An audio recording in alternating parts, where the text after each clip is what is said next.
Oh, God. I better tell councillors that because his rang last.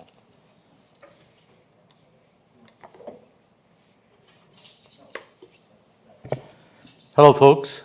Being 5 o'clock, I'm going to call the meeting to order. I'd like to remind anyone that has a device, a cell phone or a tablet or something that might make a noise, that if they don't have the vibrate option, that they shut it off so they don't disturb the meeting. Or donate $100 towards the Christmas fund for the Sick Children's Hospital. That fine should keep everyone up. Good enough. And with that, I'll ask everyone to rise and the city clerk say a prayer. O God, let us each in our own way ask your wisdom and guidance in our deliberations. Help us to incorporate into all our decisions those values which will enable us to fulfill our mission, to act as responsible stewards, and to respect and value the cultural and spiritual traditions of all citizens of the city of Prince Albert. For this we pray. Amen. Thank you, Madam Clerk. I would like to acknowledge that we're on Treaty 6 land and the home of the Métis.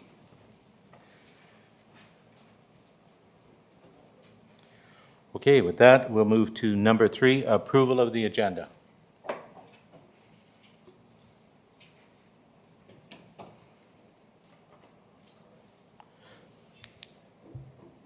Councillor Kilmer. Thank you. I'd like to move that the agenda for this meeting be approved as presented and that the presentations, delegations, and speakers listed on the agenda be heard when called forward by the mayor. Thank you. Thank you. Seconder. Thank you, Your Worship. I'll second that, yeah. Thank you. Okay. He called me. Nice try. Yeah. Okay, the vote's now open. Councillor Zapp? Yes. Thank you. Motion carries.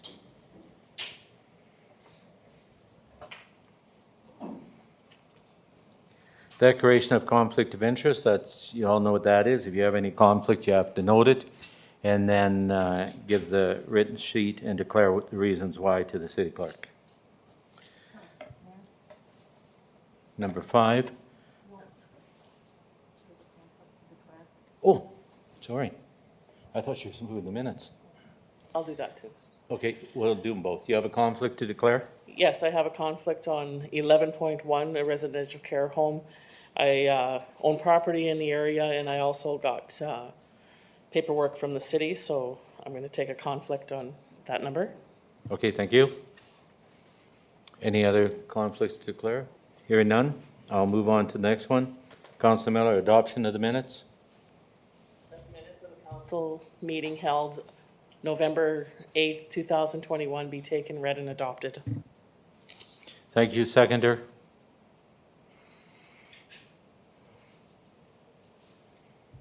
Councillor Kilmer, I'll second that. thank you. Any discussion? I see none in the queue, so I'll prompt the question.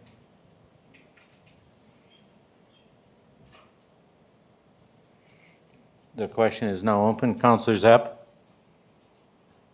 Yes. Thank you. Closed. Motion carries.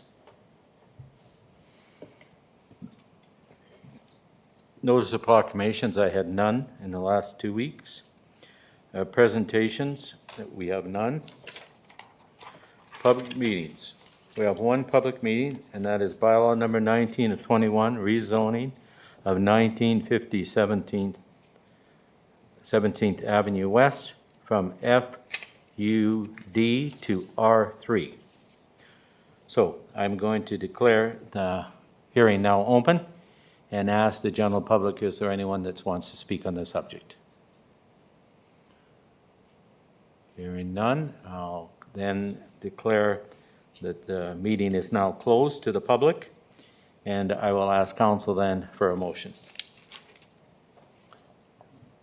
Councillor Miller.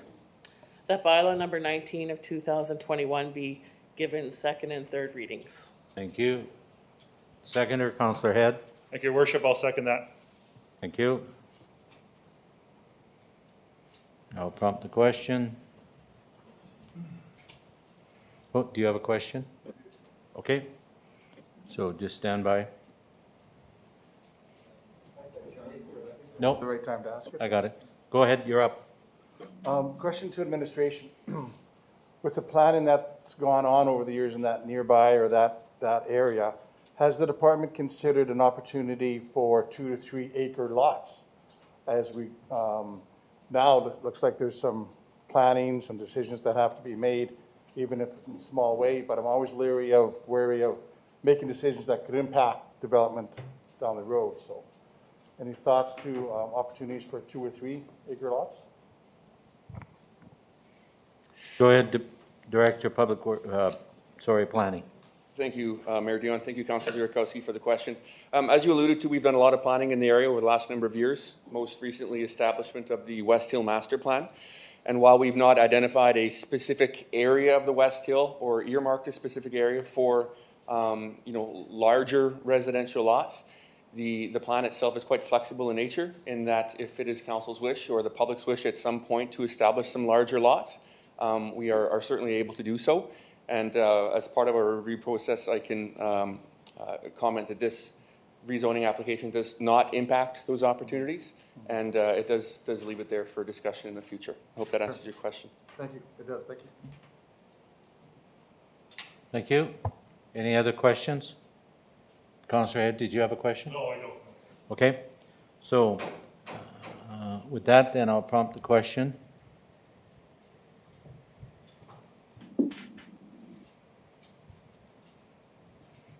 Questions now open. Councilor Zepp. Yes. Thank you. Thank you. Motion carries. Madam Clerk. Mayor Dion, we now have bylaw number 19 of 2021 to amend the zoning bylaw number 1 of 2019 to rezone 1950 17th Avenue West from FUD Future Urban Development to R3 Medium Density Residential. Bylaws for second and third readings today. Councilor Miller. That bylaw number 19 of 2021 be given a second reading. Thank you, Councilor Head. I'll second that. Thank you. Okay, any other discussions? Hearing none, I'll prompt the question.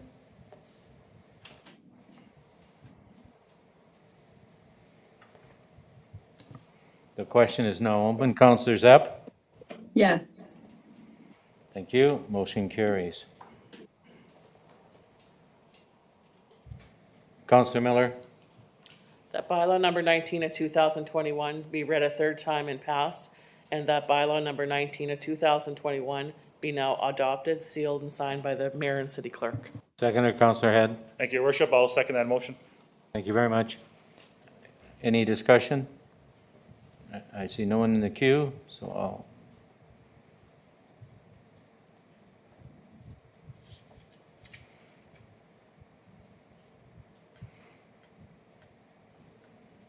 Questions now open. Councilor Zepp. Yes. Thank you. Motion carries.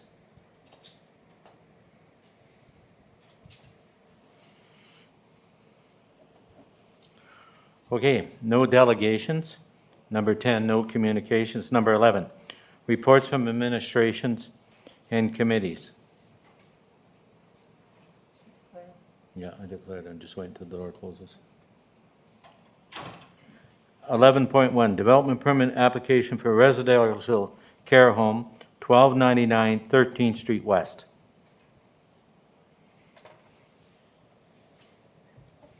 Councilor Kilmer. Thank you. I'd like to move that the discretionary use development permit application for a residential care home for up to 5 residents be located at 1299 13th Street West be approved. Thank you. Councilor Head. Thank you, Your Worship. I'll second that motion, and I also have a comment as well. Go ahead, sir. Well, I'm happy to see this development permit back on our agenda, and a great job to all the people that did the work. And moving forward and bringing this one forward. I understand that there's no affected residents in this home, so a lot easier for us to support this motion, or at least for me. And I'm hoping this passes as well, so good luck to you. Okay. Councillor Bodnick? Thank you, Mr. Mayor. I support this as well. However, I again would like to make sure that when we approve residential care homes, that we are guaranteed that it's going to be used as its intended purpose, and if it changes, the nature of the care home changes in any way, that application has to come back before us. So it's because once they're approved, then they could become anything. And that's my only concern, is that we are approving this. We agree to this, and we're going to approve this, and we want to make sure that it stays as this particular intended purpose for 5 or whatever years, and then if they sell or whatever, then as I said, it comes back, and it's a different care home. It's a totally different makeup of what it happens, and that new group or the group should have to reapply for a development permit, just like they're doing now. So that's my only concern. I'm going to vote in favor of this because I agree with this, and there doesn't seem to be any opposition, and I think it's going to be a good deal for our city, a good use for our city. But that's my only hesitancy on any care home approval. Councillor Zierakowski? Yes, thanks to Councillor Gronick. He said that very well. And that's some of the concerns we hear from the residents frequently, is the change of use. Now, the way I understand it is the change of use of a facility once it's approved. So I'd just like to have that confirmed, if I may, and administratively, if there is a change of use, what's the process to inform the public, to inform council, if that change of use changes?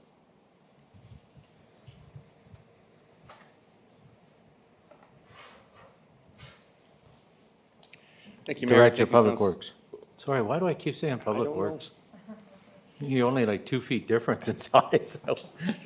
Thank you, Mayor. Okay, Thank you, Councillor. Director of Planning. Yes, on behalf of Planning and Development, we essentially, when the land use changes, in this case, the land use is residential care home. As long as that residential care home use stays intact, there are no further council approvals required. However, as professional planners, our job is to weigh impacts on neighborhoods. So if the tenancy changes that would create additional traffic, or additional vehicles, or physiotherapists and doctors and medical and those types of things that would impact the residents, certainly we would be required to bring those that application back to City Council. But if we're strictly talking about the people living there, a shift from boys to girls, or 15-year-olds to 16-year-olds that really have no substantive impact, as per our zoning bylaw, we would not be required to do so. I know Council's been, great question, and you continually to ask it. I know myself and I know the mayor, we've had calls with the province on this on a number of occasions. Unfortunately, they have not made any substantive changes to legislation as of now, but I've certainly heard you loud and clear. So if it changes from 5 residents, you will see a new application, but if that number stays the same and residential care home use stays the same, ownership would not affect permission. That's a nice segue into my next question. The programming, and just because I was asked this question, I didn't have a good answer, so somebody can help me out. The program that's going to be run at this location, is it for the residents at this location, or will this organization be bringing other bodies into this location for programming? Thank you for the question, Councillor Zierakowski. I can certainly give you a very high-level response. I will flag that we do have the operator here that could certainly answer that question more eloquently for you if you'll allow it. But my understanding is that the programming is to service the individuals at the home. But again, if you want more detailed responses, I'm sure they'd be more than happy to answer that for you. Would you like me to prompt Well, them? I'm good with that answer. If you're comfortable with that, I'm okay. Okay, then we'll move on. Councillor Edwards? Thank you, Your Worship. I do know on the last house application, it was for multiple individuals coming in, not living there, that were going to be programmed. So I'm not sure if that's the case in this one. So I think we should have some clarity on that. Okay, whoever would like to go to the microphone, if you go there, and once it turns red, that means you're alive, at the podium, and then I'll get you to identify yourself. It'll just give me a minute to get you up there.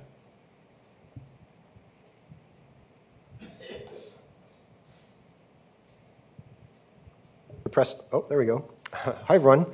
My name is Sean Fraser. I'm the CEO of the John Howard Society of Saskatchewan. I'm grateful to be here today. I also have with me Ben Feist, our board chair from North Battleford, and Laura Hennique, our program lead here in Prince Albert.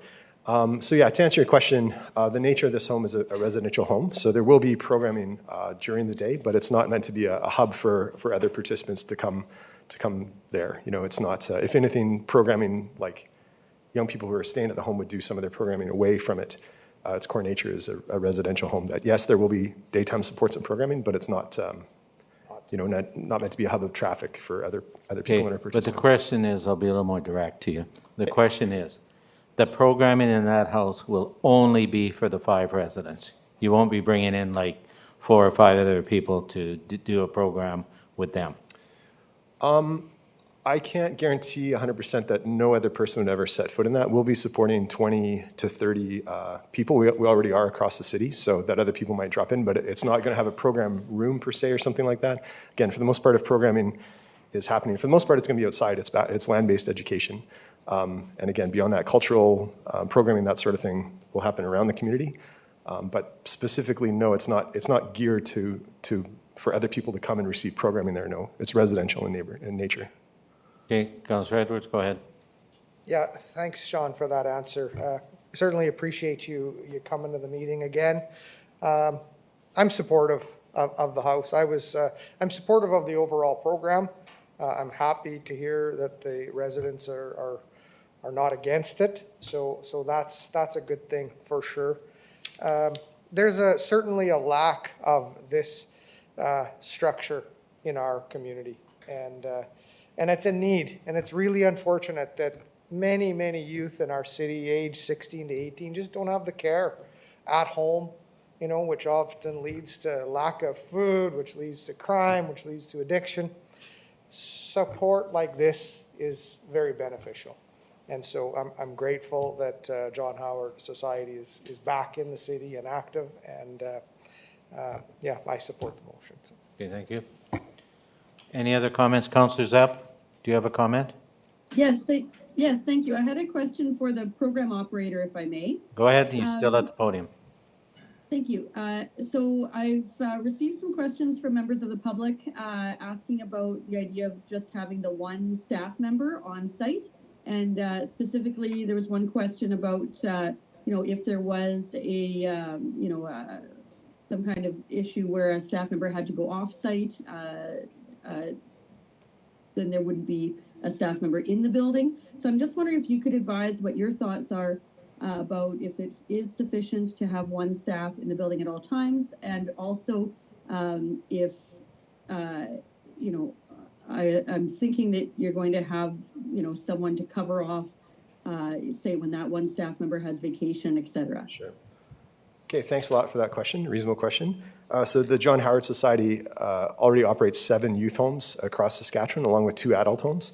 And this is a staffing model we follow in those other homes generally, that we hope to have a full staffing complement of 9 people in Prince Albert to work with this program eventually, and that it would be single staffed during the evening, but there would be more than one staff on during regular work hours, Monday to Friday.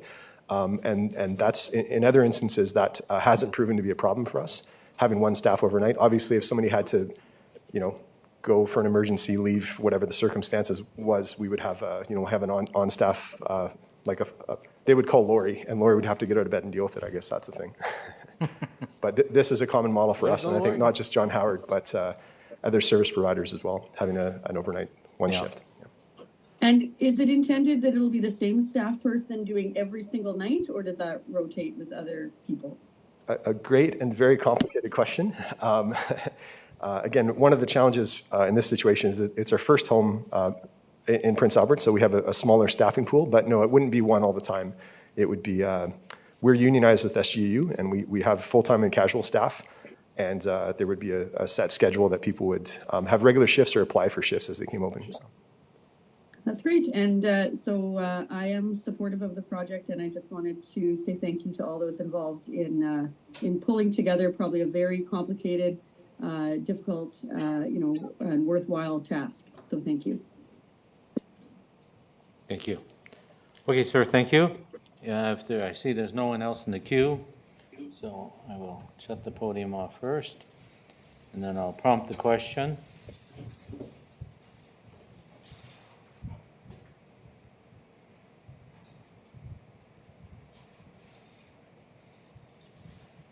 Questions now open. Councillor Zepp? Yes.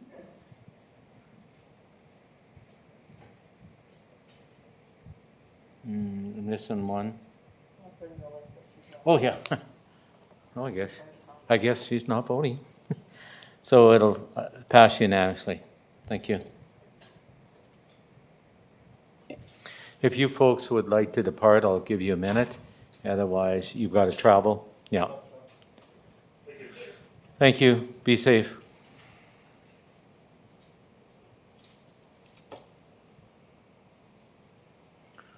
Okay, we'll move to 11.2, Development Permit Application, Private School, 329 38th Street East.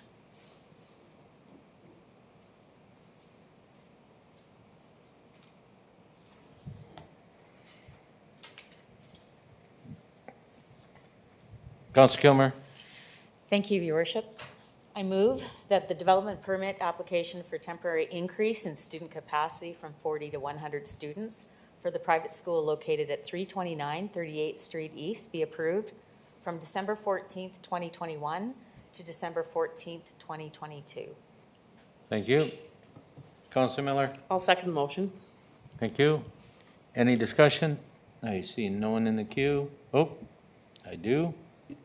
That's why I asked. Councillor Zurikowski. Thank you. So just a question. The way I read the report is this really isn't the right location for this organization, but we're sort of going to grant this extension and this over doubling of capacity for a short period of time to give them time to find another location. Did I paraphrase that okay? And so what happens after December 14th, 2022? Maybe describe the scenarios, if you would. Director of Planning. Thank you, Mayor. Thank you, Councillor Zurikowski. Yeah, you summarized that quite well. I'll answer it in two parts. I'll expand on your first explanation first. In order for them to meet our requirements to bump up the number of students, there would be a significant investment. They'd have to add additional paved parking spaces, things like that. So that 1 year will give them time to not only raise the funds, but also just get a good sense of whether that is the right spot for them. But all indications point towards them trying to find a more appropriate space with more room and space, frankly. And one of two things could happen before December 14th. One, they would come back before you to extend the temporary permit, which 2 years is long enough. I probably encourage them to get something more permanent in place, but that is an option. Number two is that they do find something permanent and apply for a different location. Or number three is that they spend some funds to make this location appropriate. They're talking perhaps even an expansion at some point, but all three of those options would require further council approval. And does this area, is it an acceptable traditional use? Is that sort of when we drive in this type of organization into that area? Is that? Yeah, thank you for the question. No, a semi-industrial area is not a standard area for a school. What I can tell you that is a little bit differently, often you find schools in the middle of residential neighborhoods, obviously with kids walking to and from school. What makes this one a little bit different is that it is a private school. So with only 40 kids, they're from all around the city. So that close proximity to school to walk to and from becomes a little bit less important. But that being said, I would like to see it in a more commercial area that is closer to our residential neighborhoods, and we're trying to find them some space that'll be a little bit more appropriate. But until then, this does fit their needs. Okay. Councillor Miller. Thanks, Mayor Dion. How many years have they been at this location? you for the question, Councillor Miller. To give you an exact number, I'd have to go back to my notes, but they've been there for a number of years. I'd say, 5 or so. Yeah. They've been there a while. I think longer than that. I thought 10.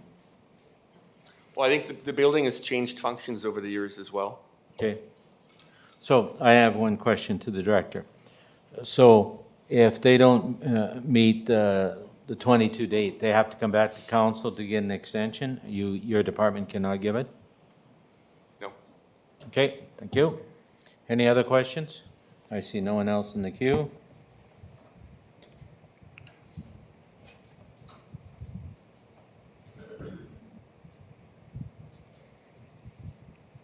It's now open. Councillor Zepp?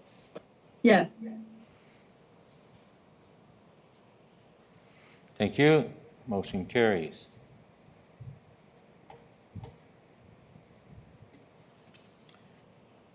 We'll move to 11.3, Water Treatment Plant, 2022 Water Purification Materials Tender.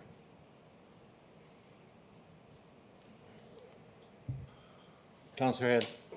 Thank you, Your Worship. I'll move this motion that the portion of tender number 67, 2021, for the supply and delivery of the polyaluminum chloride for the 2022 water purification materials be awarded to Clearwater Equipment and Technologies in the amount of $533,400, which is 0.95 kilograms, plus applicable taxes, and that the mayor and city clerk be authorized to execute any applicable documents on behalf of the city if required. Councillor Bodnick. Thank you, Mr. Mayor. I'll second that motion. Thank you. Any questions? I have one question. I see there's quite an increase in the cost of chemicals. Do we expect that to be short-term, or, as most things have been in the last 2 years, that everything has spiked up into price? And I'm glad to see it's only 1 year, so in 1 year that may answer our question. But is there any idea on the length, or is this the new number?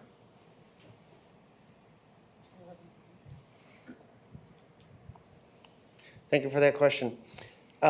It's very volatile. COVID, the supply chain, the exchange rate of the Canadian dollar, all those things play into a factor. So it would be impossible for us to predict next year. Generally speaking, they usually go up, but we have had some instances where they've gone down a little bit, but I would predict that it wouldn't go down. Okay, yeah, because I noticed there's quite a large spike, so I thought it might stabilize a little. Okay, I see no one else in the question queue, so.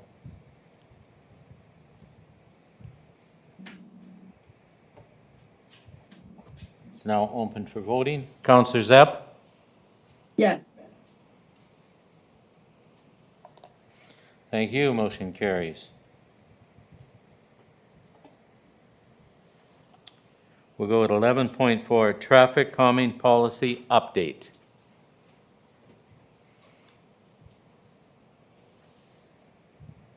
Councillor Edwards. I'll move that the traffic calming policy be approved. Thank you. Seconder?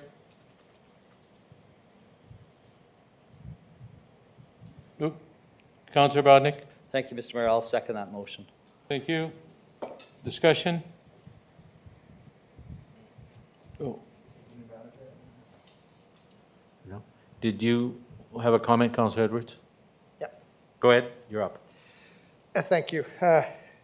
We did already approve this policy, but this is just this is an update, correct? Right. That's wordsmithing. Yeah. So I'm happy that there is a policy in place. I certainly look forward to our report coming back for Barton Drive. I know that that's been long overdue, but we're waiting for the new traffic manager, correct, to come out with reports on certain ones?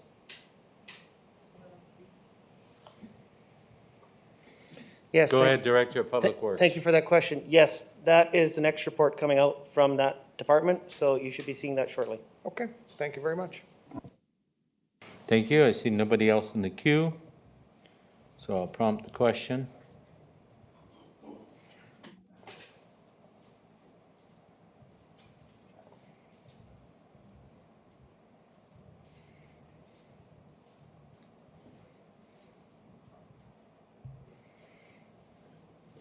Questions now open. Councillor Zapp? Yes. Thank you. Motion carries. 11.5, sanitation rates. Councillor Head? I'm going to make a motion here. Okay, go ahead. I'll move that, that this policy, that Schedule A be amended. Amend Schedule A wastewater diversion categories for residential waste to 150 kilogram weight at the cutoff for the minimum fee and the per ton rate. And 2, amend the notes under Schedule A to be removed, note 2.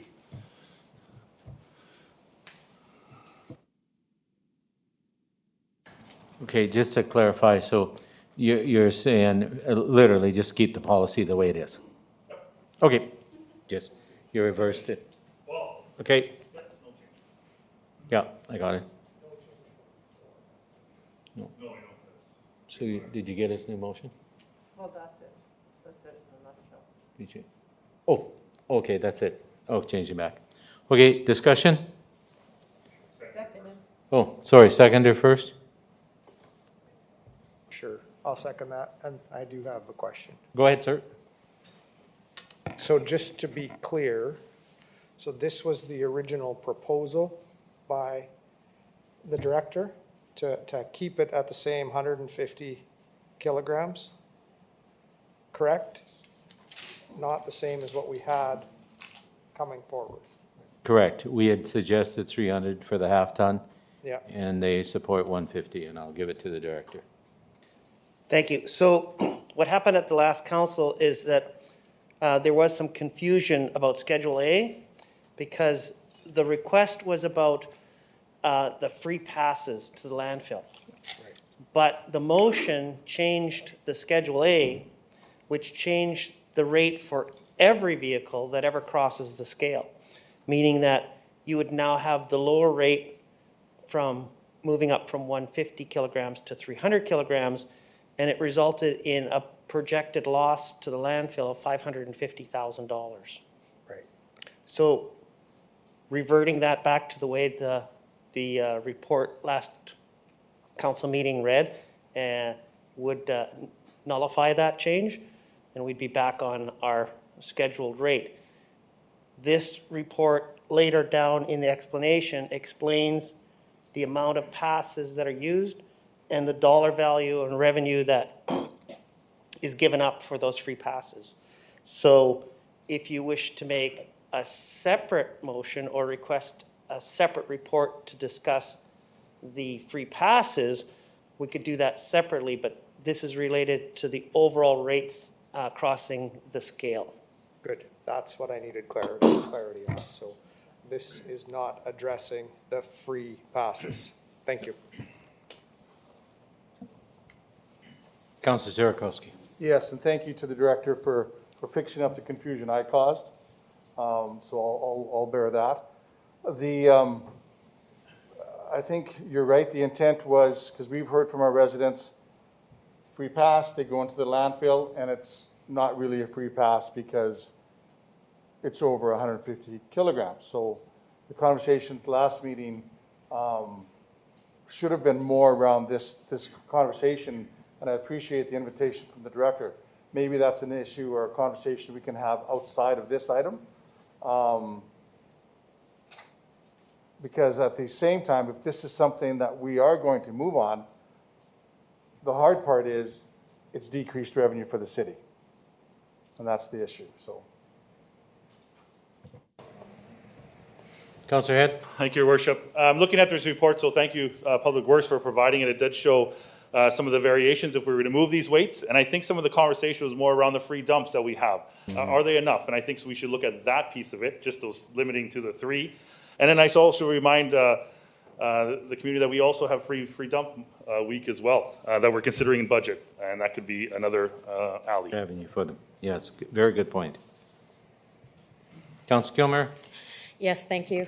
I look forward to, in the new year, making a motion that we look at perhaps moving from the 4-pass to a weight system. You know, 500 kilograms or something like that, which might be more doable for our residents. So thank you, Councillor Head, for reminding everyone about all the other services that our landfill does give for free. And hopefully in the new year, we can help our citizens with their garbage. No?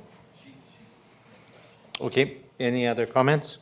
I see no one in the queue, so I'm going to prompt the question. Okay. Question's now open. Councillor Zapp? Yes. Thank you. Motion carries. We're going to 11.6. Oh, sorry. Before we go there, we have Madam Clerk with the bylaw. Mayor Dion, we now have bylaw number 21 of 2021 to amend the waste collection disposal bylaw number 39 of 2020 to help offset the cost of maintenance, construction of future cells, and the operating expenses of the landfill. The bylaw is for amendment, second and third readings today.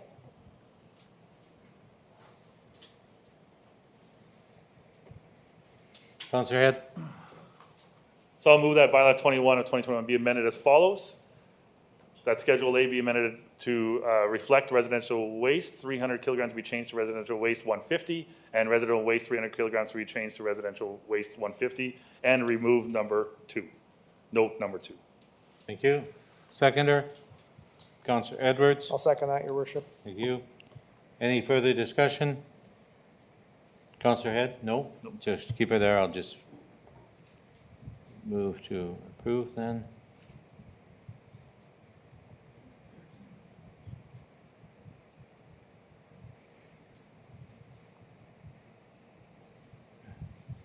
Councillor Zapp? Yes. Thank you. Motion carries.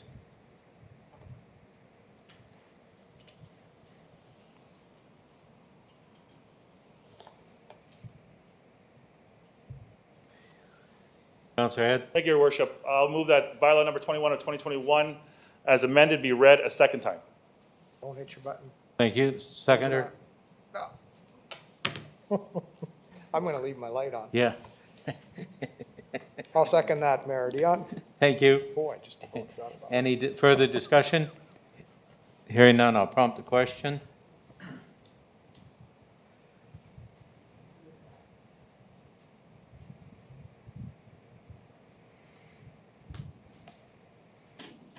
Question's now open. Councillor Zapp? Yes. Thank you. Motion carries.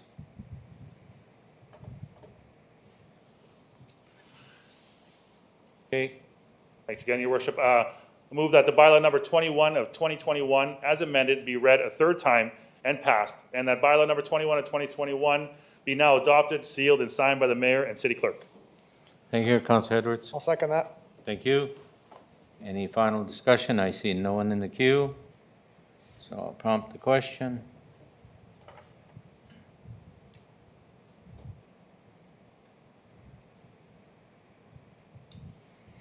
It's now open. Councillor Zapp? Yes. Thank you. Motion carries. Now we'll move on to 11.6, City of Prince Albert Active Living Program.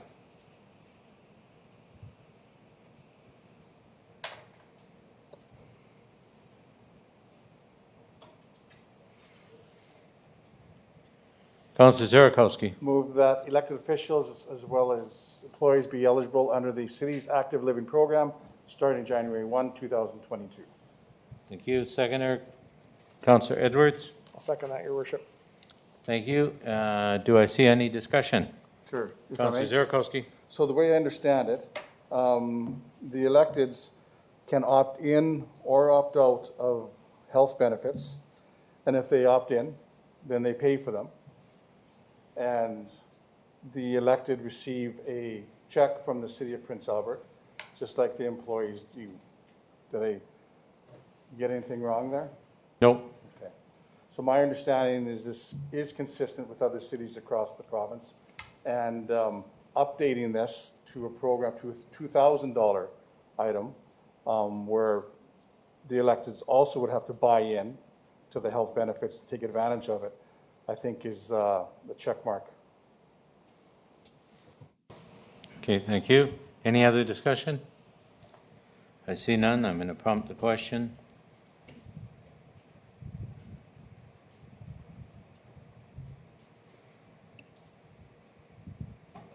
Question is now open. Councillor Zapp? Yes. Okay. Motion carries.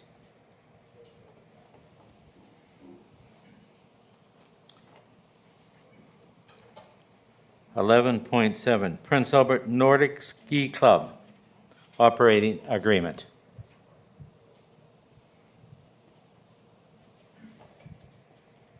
Councillor Kilmore.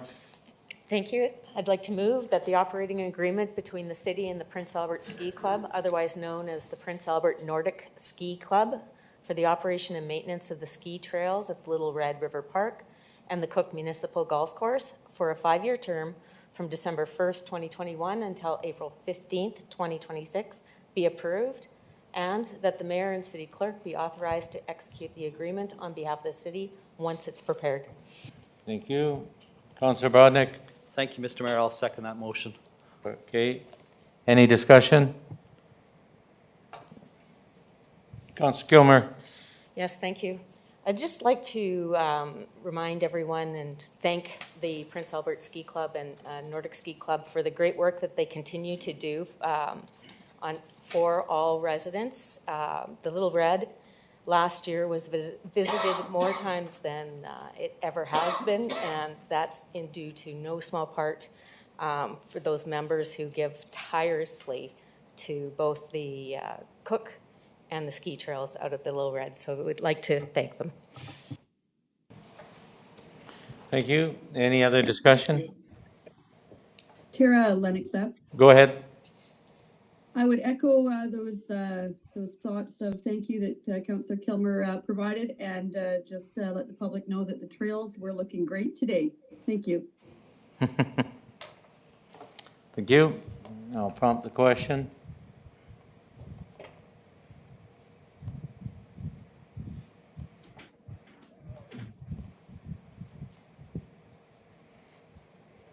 Question is now open. Councillor Zapp? Yes. Thank you. Motion carries.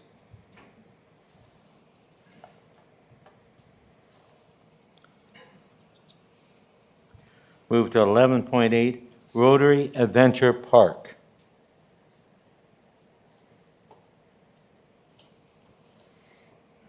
Councillor Brodnick.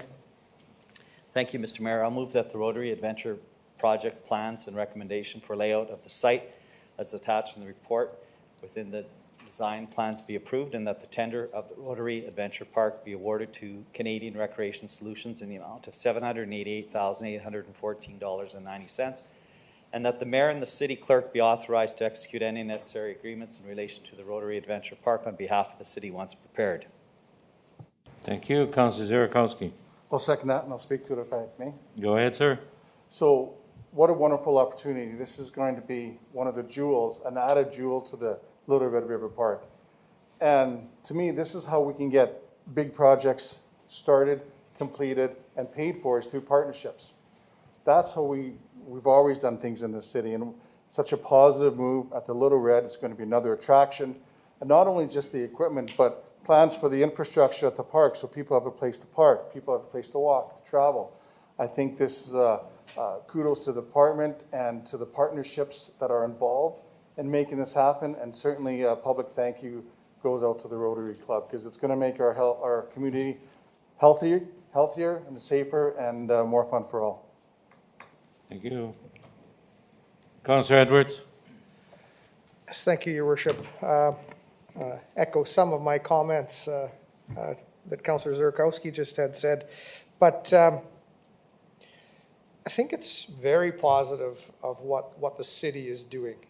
This structure and area, it doesn't focus on the little kids, where we do have lots of play structures and lots of sand pits and smaller toboggan hills and things like that they can do. But the need in the city, to me, and many residents I talk to, is, the 11 years to 18 years of what can they do. And this gives that extra push into, here's your new activity in our city. Here's the positive outlook of Prince Albert, of here's what we're offering. And the new gym at Alfred Jenkins does the same.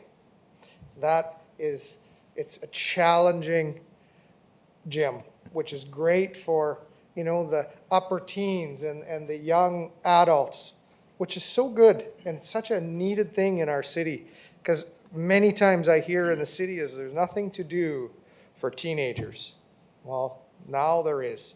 There's things being added, and I think it's a great focus. And some of the basketball courts that are proposed coming up, we have the Alfred Jenkins basketball already, and 2 others proposed here in the near future.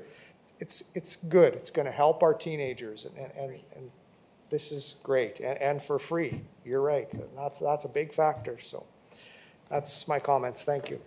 Welcome. Councillor Brodnick. Thank you, Mr. Mayor. I too want to just state that this is such a great project, but also the whole plan for Little Red, the master plan. And it's over 10 years, and I thank the director and his department for pushing forward on the master plan and having it vetted through the Community Service Advisory Committee and then through this council. It's a great plan, and again, it's spending quite a bit of money to invest out at Little Red, and where we need to go is we need to, as Councillor Zurkowski says, is continue partnerships in starting to fulfill all of the recommendations of this plan. The zip line, all these other things that are there, reconciliation, which is part of the plan, and partnering with groups and organizations and businesses in Prince Albert to get that part of the Community Services Master Plan for Little Red River Park fulfilled. So we have a great park out there. And the residents of Prince Albert should be very proud that that's the largest urban park in Canada. It's bigger than Stanley Park in Vancouver. This park is larger than that park. It's the largest urban park in Canada. And we're finally putting money, and we have a plan in place because of the director and community organizations that are willing to invest and believe in our city and to make our city a better place. And as Councillor Edwards said, this part of this park is also not only for little kids, but for teenagers. We had that bike club that wants to set up a skills thing in the park, and on and on. And so that park is going to be used year round. At one time when I was growing up in PA, it was the 2 hills that you slide down and get concussed every time you slide down it, because you want to just go as fast as you can and you want to hit all those bumps, and you had a heck of a good time. But that was it. It was in the wintertime. There were ski trails as well, but we never had this kind of activity out there that we have. And as Councillor Zurkowski says, the parking, the lighting, the washrooms, the Naughty Pine restaurant out there now, and on and on and on. Again, it's becoming a great jewel for our city, and we need to continue to support it and thank the businesses and the corporations and the service clubs that are committing to it, and the residents that are committing to that park and making it a better place and a better Prince Albert. So thank you. I don't want to say make PA great again, but it's becoming better. It's adding to paradise. It's adding to paradise. Okay, I'm going to prompt the question. Mr. Mayor, could I just add one comment? Yeah, go ahead. Thank you. This is a really positive addition to our park, and I wanted to say thank you to the Rotary Club for their involvement. I also wanted to say thank you to the Parks Manager for coordinating this. And so thank you to the Parks Manager and the Rotary Club in ensuring, as we heard at our last executive committee meeting, we heard that this equipment will be able to be installed to complement the toboggan hill, so that people will still be able to use that toboggan hill that is directly at the location, and the equipment will be able to be placed there. to complement each other. I'm anticipating that that people will be enjoying this equipment year round. I'm anticipating people will be enjoying this equipment in the winter. They can use the Toboggan Hill and also on site, and then also use this equipment that is available. So thank you so much. And your vote? Vote yes. Okay, thank you. The question's now open.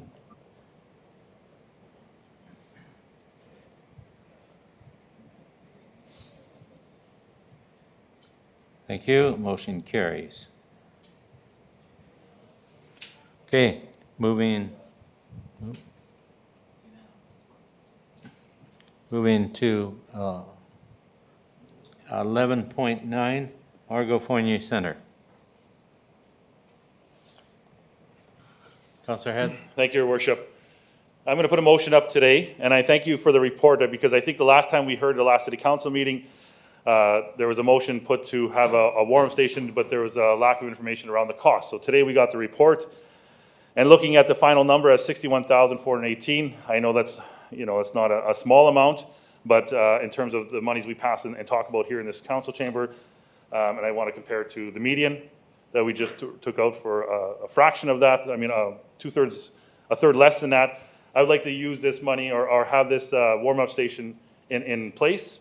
And so my motion would be to utilize the Margo Fournier Center using this report, that's $61,418, to fund it, to allow our residents a warm place to have in the winter. Okay, where are we getting the funding? You've got to tell us. So we look at our reserve funding, and there's a grant of, I think there's $640,000. Don't quote me on that number. Maybe the city clerk can have it, can figure it out. But it's the housing funds, and it's over $500,000 today. And so maybe we can use the money out of there, $60,000. Okay. Seconder? I'll second Mayor Dion. Yep. Okay, I'll start off. I certainly won't be supporting it strictly for the cost. We're still not done our budget, and we're heavy challenged, and I don't agree of taking money out of the housing reserve because we need that. The other reason I won't support it is for the rest of the members of council, and I'm surprised Councillor Miller never got up and made this announcement, that they've rented the Union Centre, and the intention is to open it during the day for a warming station, and also to give them breakfast and lunch, and then it'll close at 5, and they intend to bus them then to supper at the shelter on the exhibition grounds, which I'll wait till they announce that it's getting larger. But for that reason, I won't be supporting it, because we already now have a warming shelter, and actually not only a warming shelter, I want to thank the Grand Council that we now will be able to supply them 2 meals a day. So I certainly will not support tying up $61,000 of the taxpayers' money for something that has already been accomplished. So I just want to thank those two groups for stepping up and supporting our community. Councillor Zierakowski. Well, that's really important information. Thank you for sharing that. So I think, again, just gathering my thoughts here as you sort of announced that positive move. Yes. It is about partnerships in this community. That's how we get things done. And I see the cost in front of me, but to me, it's always been more about duplication. What is going on in there, in our community? Who's doing what? Who's competing with who to get things done, and what are the barriers to working together? So now we hear that the PAGC is going to be renting the Union Hall for a warm-up shelter and to provide meals. Correct. You mentioned two organizations. Is that? Yep, 2 meals. It will be breakfast and lunch. Okay. So they're moving through some conversations, which is great, see a need, recognize the need, and putting it into action to provide a warm-up station in our community. So I think conversations need to continue. What else is going on in our community? What are the gaps? What else is going on? What else needs to be done? And I think if we continue those conversations with our partners, if there's a gap that needs filling, then we can leap into action. If the PAGC was not providing this warm-up shelter and the meals during the day, then I think to me, it's a different conversation. Councillor Brodnick. Thank you, Mr. Mayor. For me, it's not the cost. Like I think that similar to what Councillor Zurkowski is saying is that the city does stuff that's we do stuff really well, some stuff really well. And we have agencies in Prince Albert that do stuff very well. And I would rather us partner with an agency and say, you know what, you know how to do this. You can do this really well. You provide it, run it, and the city will contribute some money. I would support a motion that says that we're going to take from fiscal stabilization or from the safety reserve or whatever, a certain amount of money to support these shelters, but not have the city run them. Have those agencies that do a great job right now in our city and support them. So if the Friendship Center wants to add hours or weekends or whatever, yeah, we'll partner with you. Or you know, our house or whatever, the YWCA, whatever group wants to do that. That's what I think the role of this council should be and of the city, is supporting these agencies. We have the Homeless Initiative Committee, working group, in place right now. We're supporting that, and whatever that comes out of that, maybe it will say the city has to open up the Margot. Then we have to support it. But right now, we have agencies. Let's support those agencies, even if it means giving money and passing motion to give money to help those agencies fulfill the same thing. Because I think, Councillor Head, I'm on the same page as you. We need to do something, but I don't think the city needs to do it. I think the agencies in our community need to do it, whoever they are, and we know many of them that already do stuff. Let's support them and not duplicate the service or compete with them for dollars or whatever. Let's support them.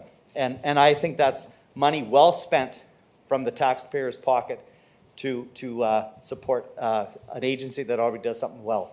Thank you. Councillor Miller. Thank you, Mayor Dion. Yeah, so we're kind of still waiting in the wings. PAGC hasn't opened yet. And so we're still waiting on word on that. So just so everybody picked has up the keys, the he told me. right update. Yeah. And He's told me so- he's picked up the keys, so. My husband has the keys. I know who picks them up. So, we're still waiting on that to happen. And I'm very excited about that. And hopefully it does happen. I'm very thankful that city manager has been calling me once a week to get an update. And I've been giving it to him. And he's more than willing to help out in some ways, just in case there's a gap somewhere. And I thank him for that. Also, I do think partnerships are very important. And I do think that the city needs to do maybe just a little bit more. Councillor Edwards. Thanks, Your Worship. So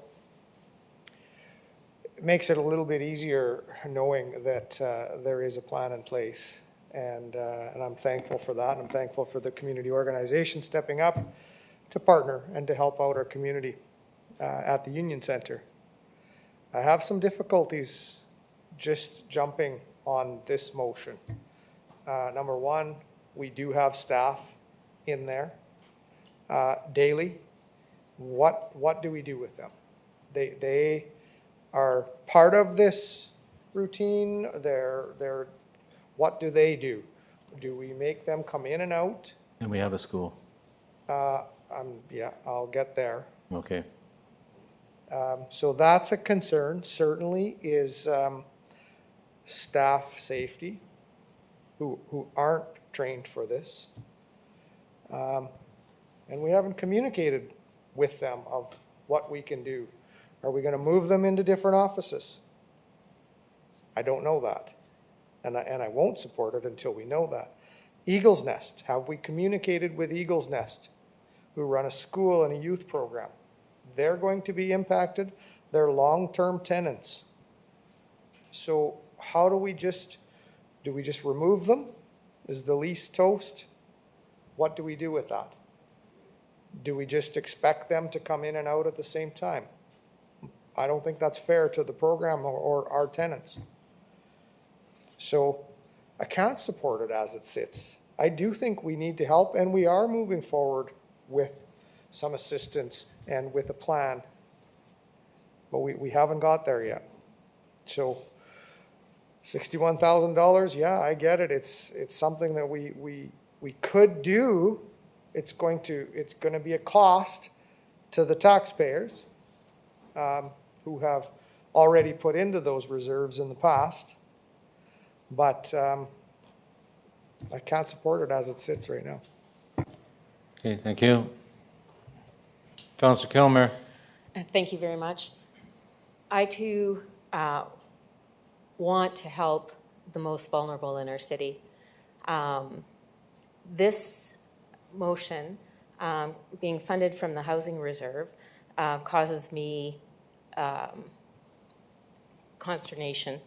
I know, working with the Planning Advisory Committee, that the funds that are in that particular reserve, although they seem large,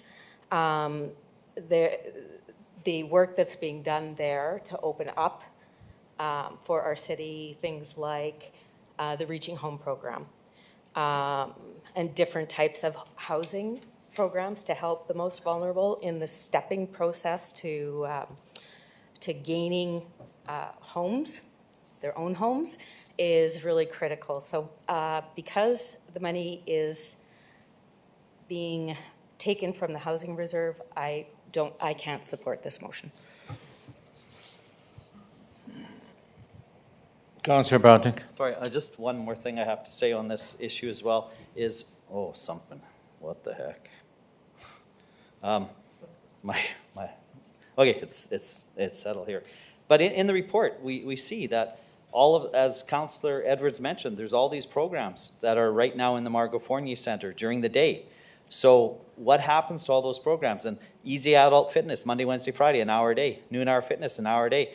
Noon Hour Walking. Well, all the ladies there, yeah. Weekdays, 1 hour a day. Doesn't matter who's there. There are programs that are being in there right now. After Work Fitness, Tuesday, Thursdays, 1 hour a day. Eagle's Nest Education Youth Program, 2 to 3 hours a day. Sometimes they need to use the gymnasium. So what do we do with all those programs during the day if we have this as a warm-up shelter?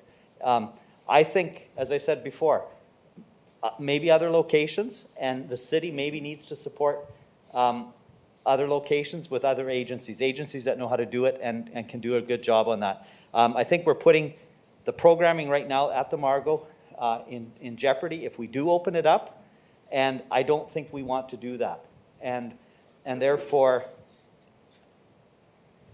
I'm going to vote against this particular motion.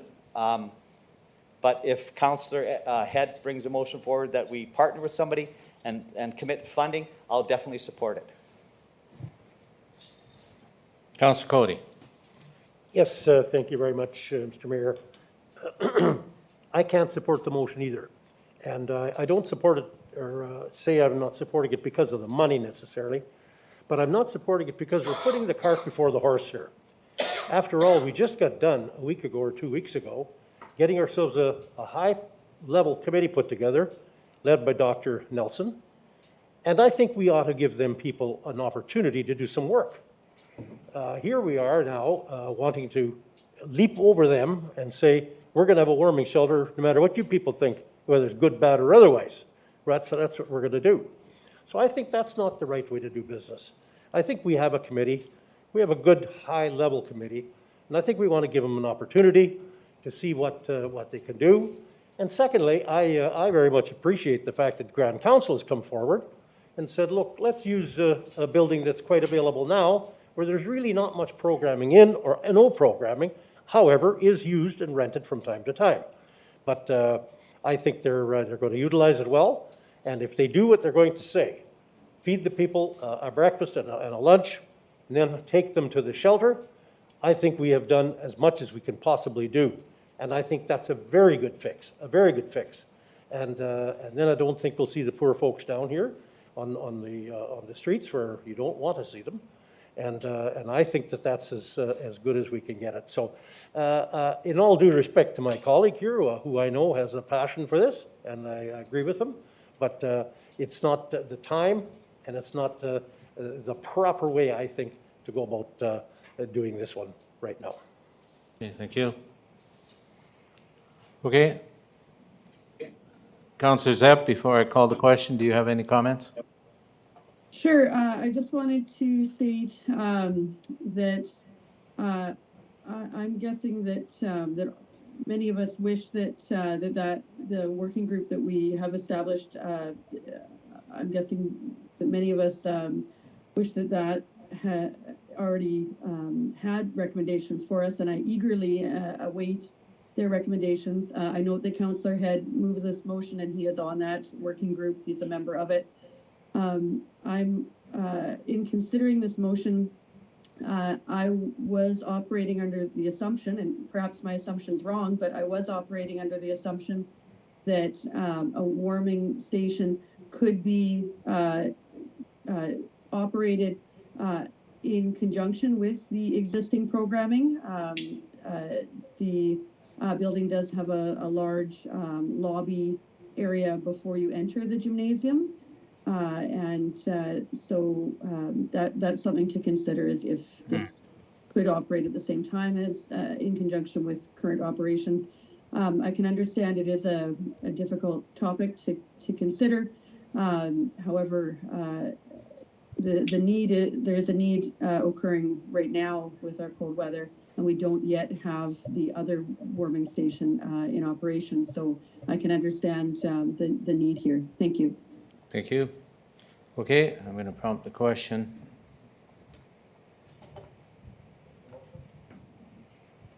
Put the motion on the board. That we spend $61,000 on it. Okay, the vote is now open.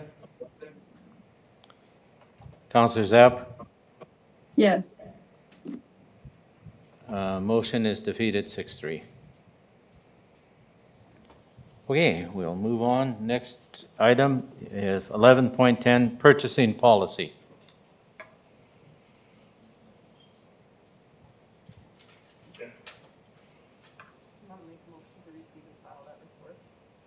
Oh, yes, sorry.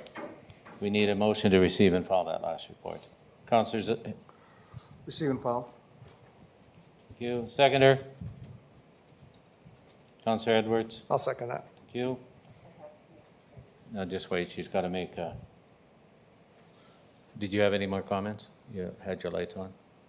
No, so I was waiting for the next item. Yep. I'll go to you right away. She's just got to come up with a new motion so I can prompt the vote. Mr. Mayor, if I could.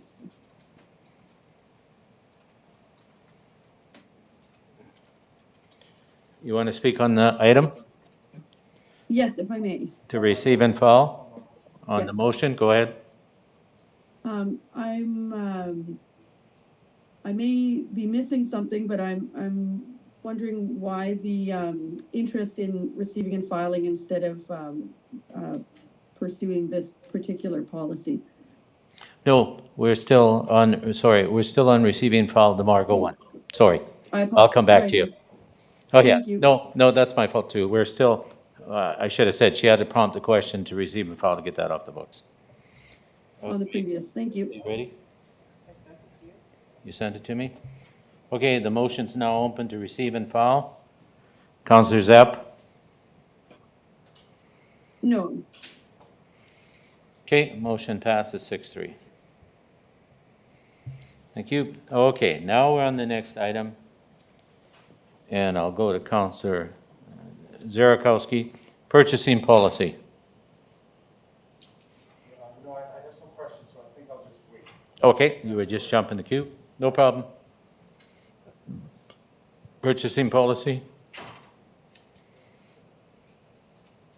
Okay. Oh. Councillor Gilmer. Yes, I'd like to move that the following policies be approved. Number 1, the purchasing policy. Number 2, the central stores policy. Number 3, the accounts payable policy. Number 4, the purchasing cards policy. And 5, the disposal policy. Thank you. Seconder. Councillor Edwards. I'll second it. Thank you. Discussion?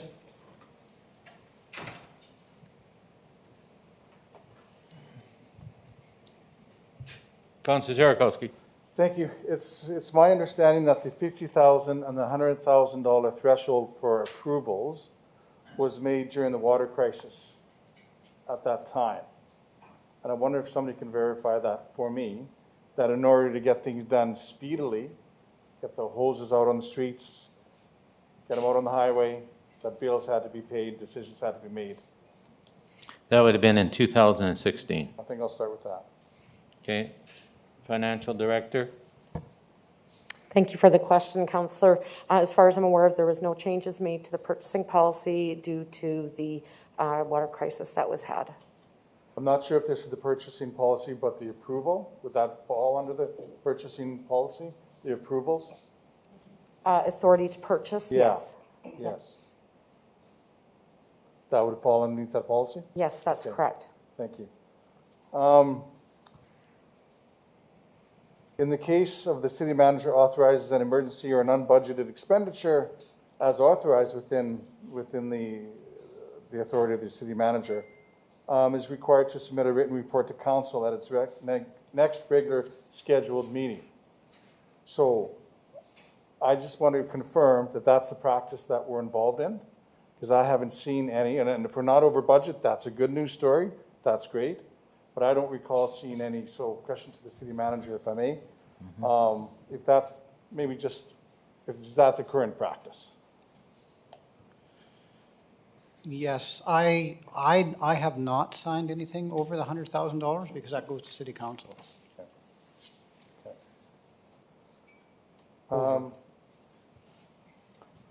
If a department chooses to purchase equipment or software directly without working through the IT department may require it to be removed.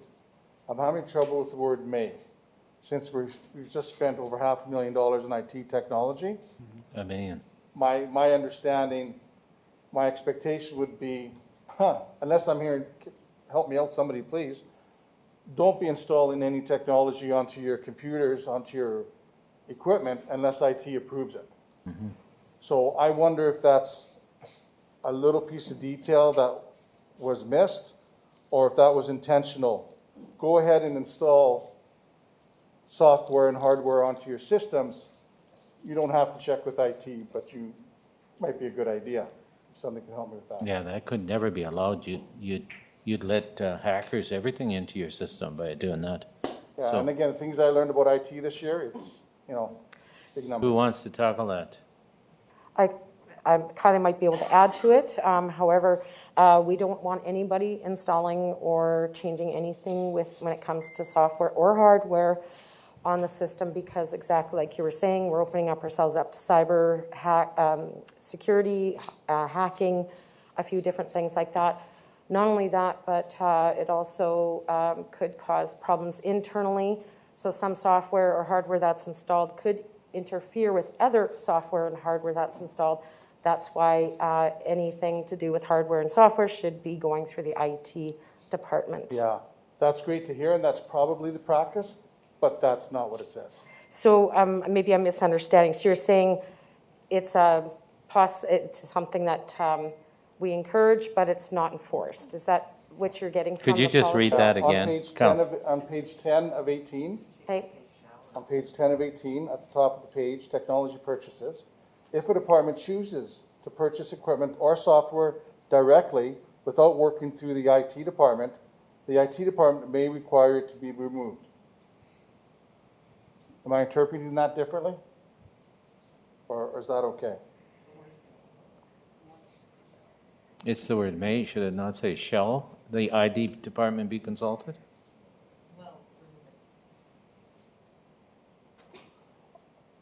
To me, listening to what the director just said, it's the department should not be installing anything unless working through the IT department. Correct. And if there's a practice that makes more sense, I'm trying to say that the language should be reflective of the practice. So you think it maybe should be a little bit more stronger, saying that IT must be contacted? In And my view, yes. That's kind of how we're interpreting it, is that IT must be contacted. Well, then we should change the language, because that's not what it says. It says may. If you're going on that argument, Director. Let's change it to shall. must. Is there a rush for this item?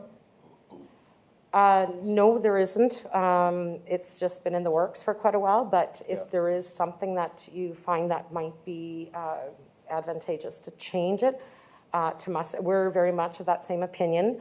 Nothing, everything should go through IT, up to and including discipline. Yeah, So that's sort of the answer I expected, and which is, if that's the Yes. practice, if that's best practice, that's great. That's- But yeah. I think that the language needs to be changed. yeah, and that I see what you're saying here, that it might be a little weak. On Hey, page, Councillor Zerkowski, if you don't mind, the city clerk wants to. City solicitor wants to comment on your. Thank you, Your Worship. So I'm reading the top paragraph on the top of page 10, and I think your wording there is mandatory there. The Information Technology IT Department is to be contacted, so that is mandatory prior to the purchase of any software. If the second paragraph seems to, with the word chooses, if the department then chooses, seems to be the weaker part of that. And so you may use language in there that if a department contravenes that provision, then the IT department, and I think may is the right word there, may require it to be removed. Because if there's a contravention, perhaps it's not one that's major or significant that the IT department cares about. But I think you could use wording about a contravention in the second paragraph, and that would fix it. Leave the first paragraph as is. thank you for that. On page 12 of 18 at the top, the procurement levels of less than 1,000 and in between 1,000 and 75. Is there an opportunity there to focus on local purchases that could be made easily? And I get, my next question is going to be, within the purchasing policy, is there an opportunity here to do things the right way, but also do things right for our local businesses? So if somebody could help me with that, I know that's a small question and a big question, bigger umbrella question, but that's what I want to finish with is, before we pass this purchasing policy, I want to make sure we've done all we can that makes sense to the taxpayer in communicating the opportunities to our local businesses.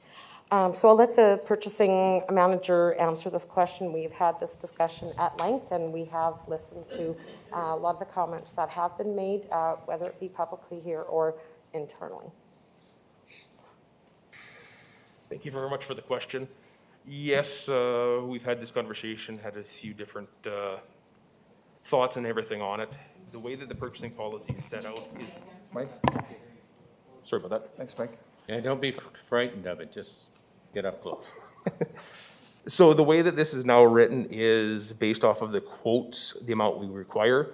So typically under $500, any in-scope employee is able to spend that money with a MasterCard or LPO with a local business. This expands that to anything up to $1,000 is considered that low-value purchase, and one or more quotes are required. So that'll all depend on what type of component we're needing and how quickly we need that. So if we have time to get more quotes, or we know there is a price concession somewhere, then getting up into the other ones with the 3 written quotes. In that case, if we have 3 vendors within the city limits that are able to give a competitive price on that, we wouldn't need to go to anybody else. Okay. But that also gives us the opportunity that we could reach out to just test the market to find out, is this a fair value that we're getting locally here? And it does that balance between looking after the local suppliers as best we can with the taxpayers getting the best value. Okay, thank you for that answer, Mike. That's a good answer. So even though Amazon may be easier, we have a process that ensures we're going to look locally in making those purchases. Correct. Okay. On page 14 of 18, item, I guess it'd be 1, the original term of the multi-year contract does not exceed 5 years in total, including the current year, unless approved by council.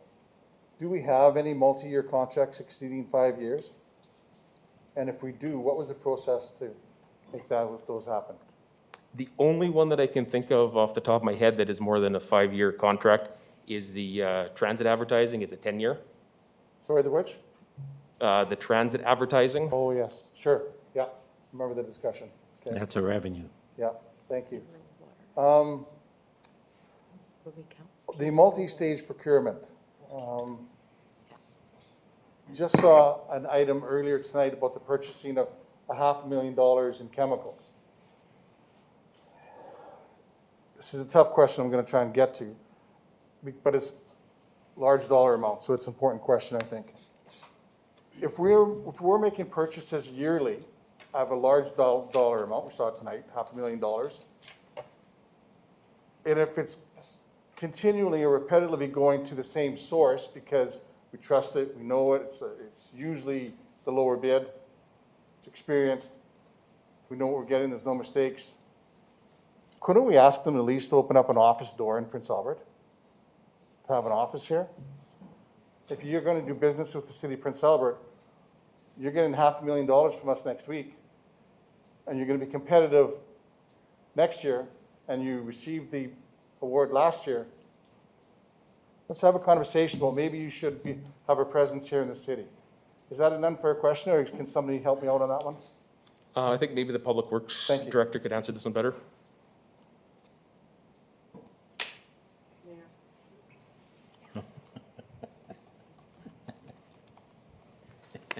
Got more red lights on it. Thank you. Although our contract may seem like a very large number to us, we're probably not one of their larger customers. Because usually, like the closest supplier that we've been using in recent history is out of Calgary. So they supply much larger cities than the city of Prince Albert. If you consider the city of Calgary at like 1.2 million people, with 2 water treatment plants that could engulf a square mile of property. So at $500,000 or $600,000 a year as a customer, we're probably not even in their top quarter as a customer. So that's why they probably would never open up a shop in Prince Albert. They're just delivering product by transport truck, and they make it at a central location. Thank you.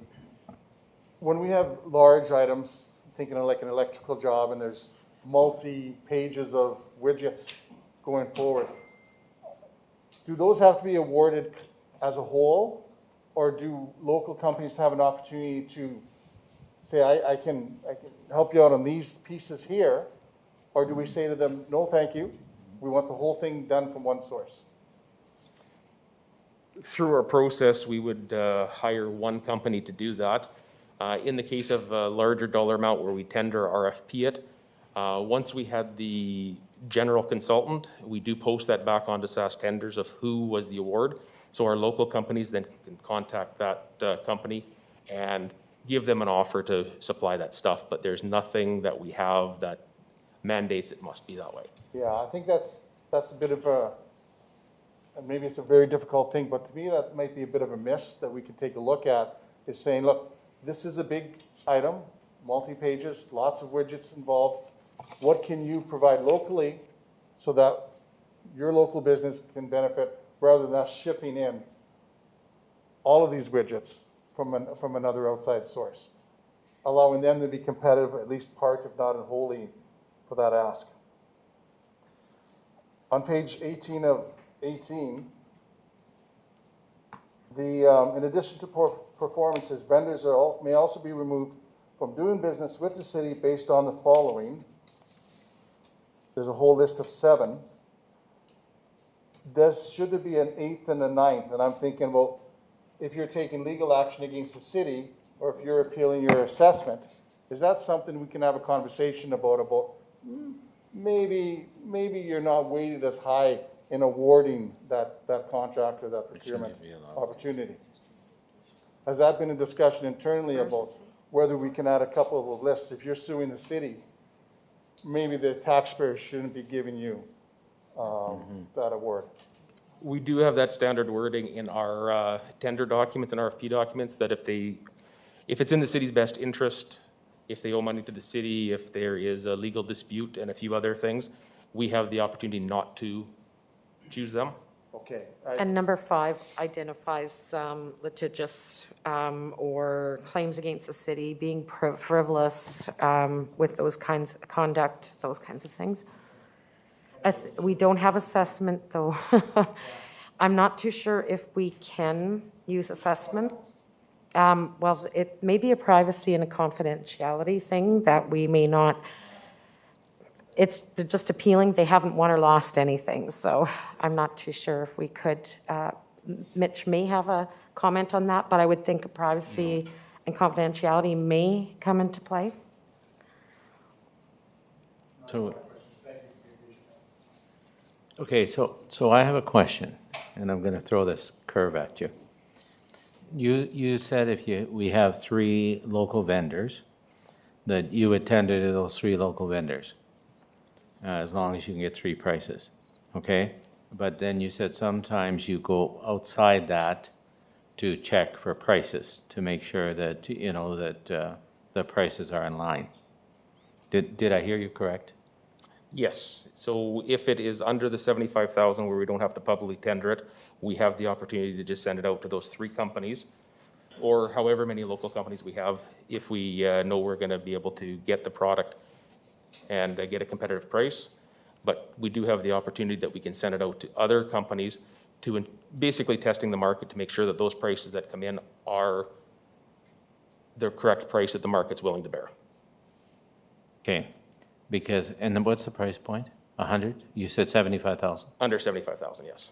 So if I had 3 widgets that I want to buy, and they're going to be 50,000 each, I should buy one in January, one in July, and one in September? I would suggest not to, because it's the same purchase. We should be open, fair, and transparent and do that all at once.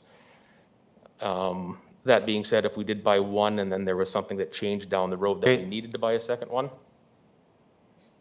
Just trying to cover the loopholes. Okay, any other questions? Okay, hearing none, then I'm going to prompt the question, and I'll ask Director of Finance, shut your light off, and I'll kill the podium.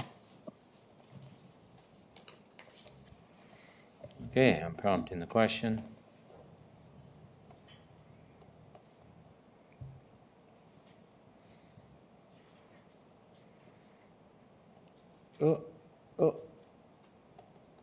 Okay, the question's now open. Councillor Zepp? Yes.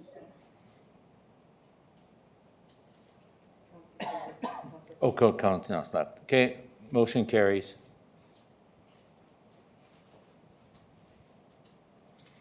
Thank you.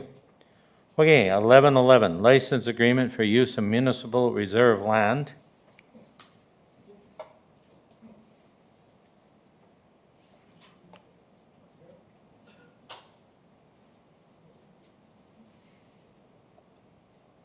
Councillor Edwards. Thank you, Your Worship. I'll move the motion. I'll move that the license agreement between the city and Phyllis Johnson and Bill Johnson for the use of a portion of municipal reserve land behind the property located at 1135 Basaraba Place be approved, subject to the following. A, that the term of the license agreement be for 5 years, starting on December 1st, 2021. And B, that the annual license fee be $250 plus GST.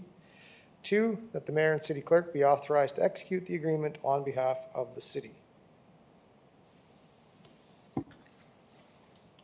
So is this for that park that we're carving away? We started with one person that carved the access to it. Oh, sorry. Seconder? Councillor Zaragoza. I can second that, and then I have a question. Okay, and I have a question. Is that the park that we're talking about, is where we already did this to once and fenced it and cut off access to the rest of the park? Well, if That's you the want one? if you want to speak what's true, you're wrong. Oh, you Just saying, your how do you information is incorrect. So how do you get So to it's the park? not- You go through the trees? I drove by there, and the fence is right up to the trees. So I don't need to debate this like this. This is out of order. Okay. I'm just trying to clarify, am I If talking you- about the right If you park? wish to question me, I certainly can stand up and answer questions, because your information is inaccurate. Okay. Councillor Zierakowski.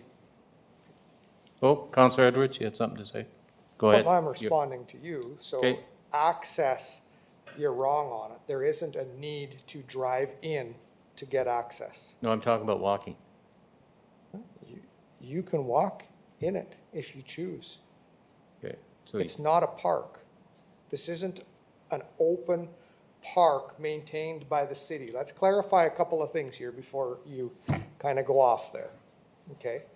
This isn't a public park. This isn't maintained by the city. If the city drives by with a mower and look at it, they say, I go by. They don't go in and cut. So your comments need to be more accurate. Okay, well, I'll ask for a report because it's got to be a Okay. park. We own it and there's trees on it. Okay, Councillor Zierakowski. I got to vote for it. We've already allowed some people to do it, so we've got the precedent set. So on that note, can I have clarification, please? These names sounded familiar to me, the applicant. Are these the same applicants that spoke against the previous ask in that neighborhood? And now they're asking for a similar application to do the same thing?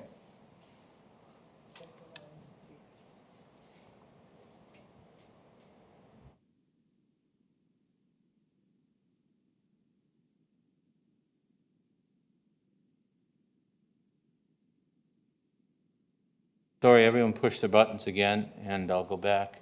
But I hit Craig, shift. No, I went to Dennis this time. It didn't work.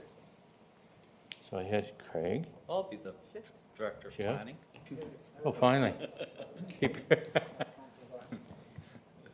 And keep yours on, Councillor, because you're the next to speak. Go ahead. Yeah, thank you, Mayor. Thank you, Councillor Zierakowski. Yes, you'll recall that this is the Bastaraba Place. This is a similar application that we received in the past and very similar circumstances. I can confirm that we did receive people both for and against the application. I didn't review those documents prior to this meeting. I consider this one, somewhat independent. However, those correspondents were at the public meeting at that time, and I could certainly go back and check on that for you. And the second part to your question? Or was that it? I think that was it. Okay. That was it. That was Do emergency services require access to behind these properties? Thank you for the question. While I certainly can't speak on behalf of emergency services, when we did a review of the application, we did forward it to emergency services, and they do have access from the front of the property, and I believe that is what is the requirement, at least one side. So this does not deter or impact emergency services. Yeah, that makes sense to me then. I was leery of the earlier ask. This one, I think, is because it's on the same side of the cul-de-sac. If it was on the other side, I think my response would be different. But this is the property owner who looks like wants to take care of that land. That's sort of a natural extension of where they're living. And certainly, correctly, the city doesn't go in there and look after that property, the treat area. So this isn't as tough an ask as it was earlier. Councillor Brodnick. Thank you, Mr. Mayor. I'm going to vote against this, and I voted against the first one at 1111 Bastaraba Place, based on the idea that this is green space. This is city-owned property that should be enjoyed by all residents. And when we approved the previous one, I think we have to approve this one, even though I'm going to speak against it. Like, we set a precedent when we did that, and that's what I said. This is a scary motion, approving this. If I remember, the first one was the gentleman was going to fence it off because he wanted more space for his kids to play in the backyard, etc. That was the reason, I thought, something like that. And, my thoughts are, when you buy a property, first of all, sorry, when Bastaraba Place was surveyed, the properties were built for a reason that size. And if you move into that area, and if the backyards are not big enough, well, then you don't buy the place, okay? That's my thought. And we have green space for a reason, and it's to make sure that there's no development and nobody owns that. And we have to approve this one, if we do that, what's next? along 22nd Street facing the golf course. I mean, there's blocks and blocks of people that might want to take an extra 25 feet there. That's what I said. Once we start approving these, we're losing our green space. Now, does the city maintain behind Basaraba? I don't think so. I went there last time and I visited these residents and these people, and they are looking after it. There's no doubt about it. But you know what? Maybe the city should be looking after those green spaces, and maybe the city was not doing it because they were doing it or whatever. I don't know what the reason is why it wasn't looked after, but I'm opposed to privatizing green space in the city. And this opens up for the next council to then sell it. We've rented it, we leased it for this amount of time. The next council possibly could sell it, or this council might even sell it to them. And that's, I think, is a wrong thing to do. Do we start chopping up Prime Minister's Park? Because let's say some business, look at what happened to Wascana. A private developer wanted to go into that park and build, and the government allowed them. Are we going to allow now private developments to take place in Prime Minister's Park and to start chopping up that park? I don't think we want to do that. But we've we made a precedent. We set a precedent. And that's what I think is wrong with that first one. It passed. I after that, never said much about it. This one, it should pass, but I'm speaking against it, and I think that it's a wrong move to do, is to lease this land. And so I'm opposed to it, and I'm going to vote against it.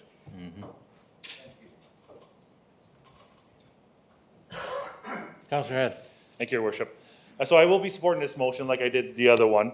And I want to say a couple points. I've heard some of the statements. I do feel this is a little bit different than other parts of the city. When I was walking in the backyard, I literally felt like I was in their backyard. So maybe we didn't survey it properly in the first place, but these didn't feel like it was city-owned or city even maintained. And I went and talked to Bill here during that time, and he's currently using this land. So it's great to see people actually paying for it, wanting to pay for this because they are actually utilizing. There's a fence up, and so he just wanted to give us money to ensure the fence stays there. So it's a little different circumstance even with this one as well. So I will be supporting that. Thanks. Okay, thank you. Any other discussion? Tara Lennox up. Okay, just give me a minute, Tara. I have Councillor Gilmer in the queue, and then I'll come to you. Thank you. I do recall the first time that this came to council. I did not vote for it. Then it came a second time with a smaller amount. We passed it. This family, in my opinion, are wanting to make sure that they're following the rules, and so are asking council for the same grace that we gave the other family. So because of that, and because they are doing things in the way that they feel is right, I will be supporting this. Okay, Councillor Zepp. Yes, I also voted against the original matter regarding Basaraba Place some time ago. And I once again am concerned about losing the green space as I was at that time. I would have the same comments to make as Councillor Ogrodnik has already stated, so I'll just state that I'm in agreement with what he has stated on this. Thank you. Thank you. Councillor Edwards. Thank you, Your Worship. So I'm not sure of the full reasons of why these people came forward. I haven't had that conversation with them.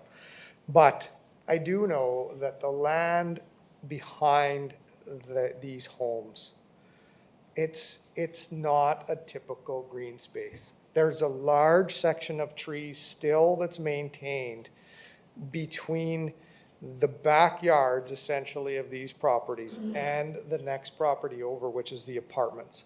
There's a large section of green space. And this land is actually, according to the planning, is serviced land. So it's not for green space per se. It was once upon a day serviced land for whatever potential development could possibly go there, which highly unlikely is ever going to. And this is why we chose to look at a lease option, which is why I was supportive of the other one. And this area between the trees and the border of the backyards, if it wasn't maintained by a couple of those residents there, it would just be long weeds. So now, because 2 of those residents maintain that area, which wasn't being used by them, you could walk back there. Prior, you really couldn't do much back there.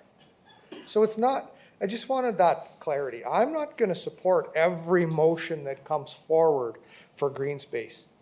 If it's practical and it's a green space and it's utilized for, kids are walking in and out of there and they're trying to access a toboggan hill, I certainly am going to consider that as probably not going to support it. But right now, like we just said, and Councillor Head said it, or maybe Councillor Miller, they want these people, well, they are using the property and now they want to pay for the property. So I'm okay with that. I'm okay with that money. I don't know, I do have a question to the director though. Where does this money, the lease money, go to? Yeah, thank you for the question, Councillor Edwards. We've got a standard account that walkway leases and those types of things go into. I don't have the number off the top of my head, but we do have a standard account that these types of leases go into. It goes to land though? Does it go into the land? It's land fund, yes. Title? Yeah. Okay, thank you. So I have a question for the director. So why are we not selling this large parcel of land? If it's not a park, and I apologize, if it's not a park, then it should be up for sale. Because the only land that we do not sell in the city is parkland. So, and it sounds like a large parcel, so why are we not talking to the apartment owners next door to it to see if they want to add another building? And we could get some tax dollars out of our property. I'm glad I was corrected. I always thought it was a park, but it may be land that should be put up for sale. So could you explain what this parcel of land is? Thank you, Mayor. Yeah, certainly a few comments that I can clarify this evening. What I can say is the property is zoned park. My takeaway from the earlier comments, it is not a developed park, an active park for recreation that is an obvious choice for residents to go to play in a playground and things like that. However, it is zoned park. It is a passive recreational park, so you can play hide and go seek and kids can go run around in the bush and those types of things. So from that aspect of it, yes, it absolutely is a park and does serve a purpose. So for that reason, I've got no interest in ever developing that property or selling that property. What I will say is that we're kind of victim to past circumstances, which I won't speak to. However, I think it's important for you to know that our current community services leadership and our parks manager, Tim Yeaman, is very actively reviewing our parks. If we would see a resident encroaching onto our parks, making their yards a little bit bigger, we would have certainly caught that, or we would plan on catching that, and we would resolve it accordingly. In this case, it's kind of after the fact. So, all good comments. What we're doing is we're kind of fixing a problem which never should have occurred in the first place. Okay, thank you. So it's a park. I'm happy. Okay, any other discussion? Could I get you to shut your light off, Director? So I'm going to prompt the question.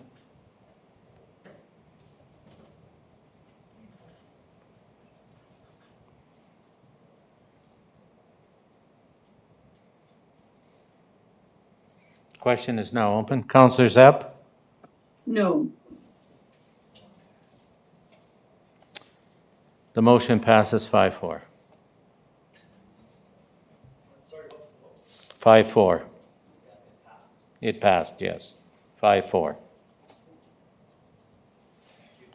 No problem.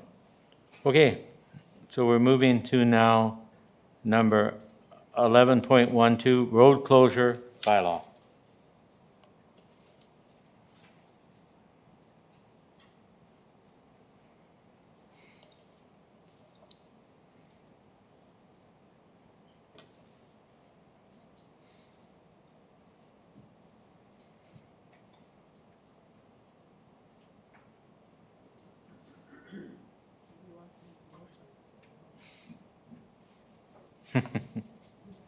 Councillor Cody? Yes, Your Worship, I would agree with the recommendation. Thank you. Seconder?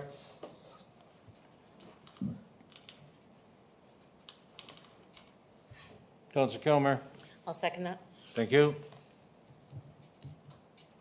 I'll prompt the question.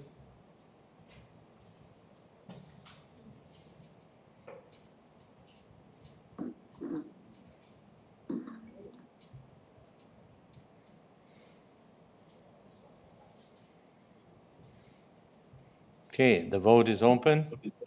Councillor Zepp? Yes. Motion carries.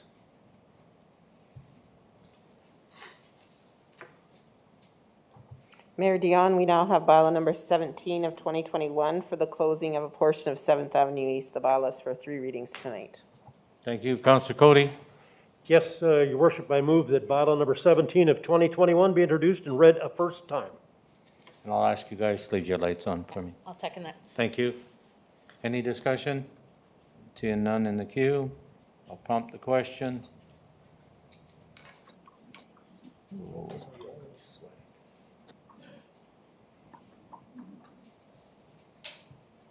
The question is now open. Councillor Zepp?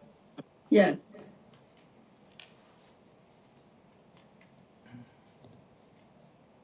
You're missing a vote. Thank you. Carries unanimously.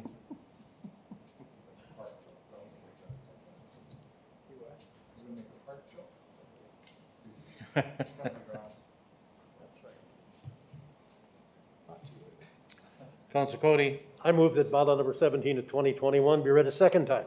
Thank you. I'll second that. Thank you. I'll prompt the question.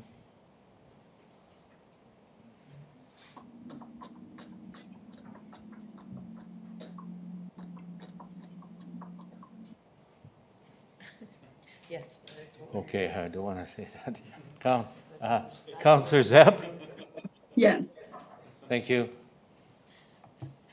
Carried unanimously. Councillor Cody?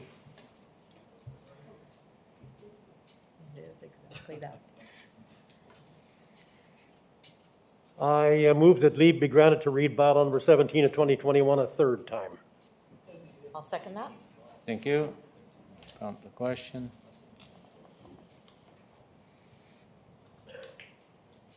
Ooh. Okay, the question's now open. Councillor Zepp? Yes.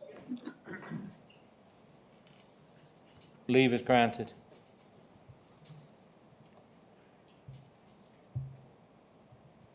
I move that bylaw number 17 of 2020 be read a third time and passed, and that bylaw number 17 of 2021 be now adopted, sealed, and signed by the mayor and city clerk. Councillor Kilmer? I'll second that. Thank you. Prompt the question.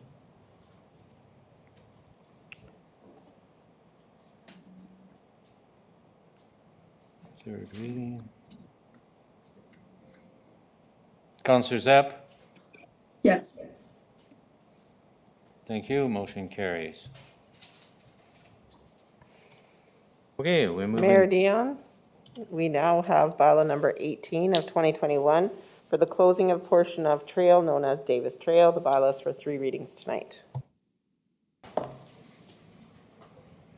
Councillor Cody? Yes, I move that bylaw number 18 of 2021 be introduced and read a first time. Thank you. I'll second that. Okay, my understanding also, even though it was on the order paper, it's both, we had to do them separately. Okay, thank you, just for clarity. Okay, so I'm prompting the question, it's still on the closure. It's just that this must be for the sidewalk. Okay, questions now open. Councillor Zepp? Yes. Thank you.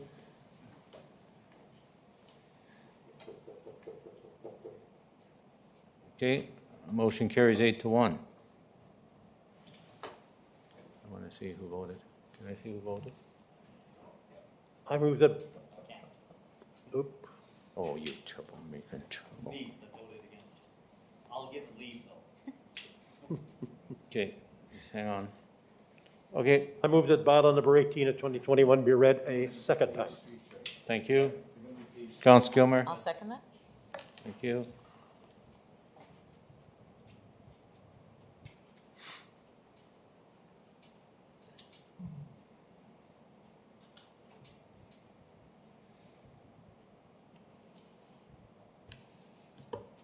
Okay, questions now open. Councillor Zapp, Yes. thank you. Motion carries. Councillor Cody, I move that leave be granted to read bylaw number 18 of 2021 a third time. I'll second that. thank you. Okay, I'm prompting the question.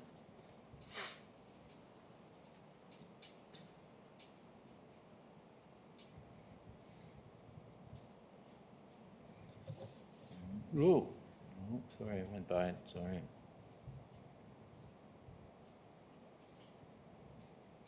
Okay, questions now open. Councillor Zapp, Yes. leave is granted, thank you. Councillor Cody, I move that bylaw number 18 of 2021 be read a third time and passed, and that bylaw number 18 of 2021 be now adopted, sealed, and signed by the mayor and city clerk. thank you. Councillor Gilmer, I'll second that. thank you. I'll prompt the question.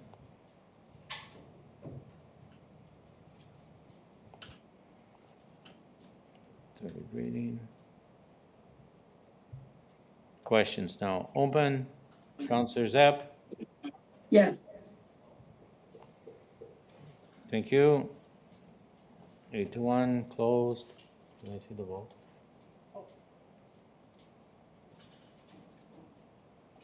Thank you. Accept. Okay, 11.13, tax land titles disposal of 418 7th Street East and 129 23rd Street West.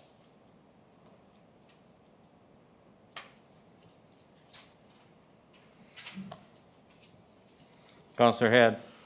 Thank you, Your Worship. I'll move that the following tax title lands be offered for public tender, 418 17th Street East and 129 23rd Street West.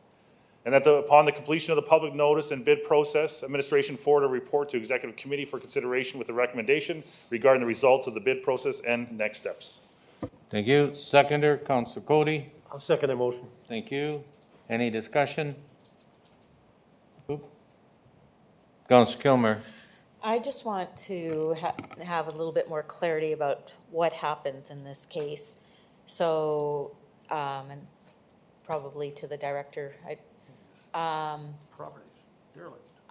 understand that taxes were not paid, so now it's the city now has this property. We've taken down the homes. We then are selling this property. We would then, if it sells within 1 year, we then take the money that is owed to the city for taking down the home and the taxes and the water bills, whatever is owing the city, and then that money goes back to the owner? If Am I there's a correct? balance, we'll ask the The director balance? to confirm that.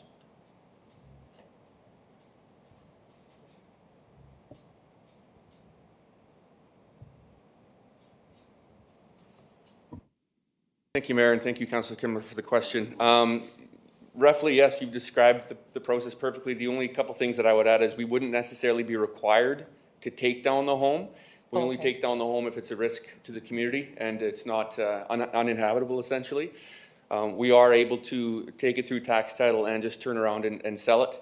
And any revenues, net revenues, after the city's costs and all costs are covered, would go back to the original property owner after 1 year. That's a very layman's interpretation, and I don't know if the city solicitor would want to clarify, but that's good enough. I think that answers your question. Okay, so then after 1 year, if it is not sold, after 365 days from the tax notice, then the money stays with the city? That is correct. Of the sale? Correct. Thank you very much. Thank you. I'll prompt the question.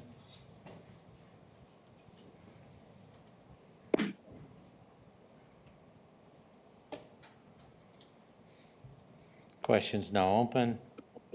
Oop, sorry. Now it's open. Councillor Zapp? Yes. Thank you. Motion carries.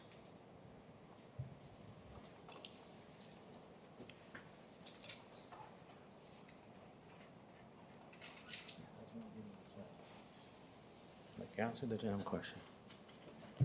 Or don't be here. Okay. 11.14. Bylaw number 24, rezoning 585 19th Street East to R3 density residential to commercial mixed use. Councillor Head? Thank you, Your Worship, and thank you to the Director for the report.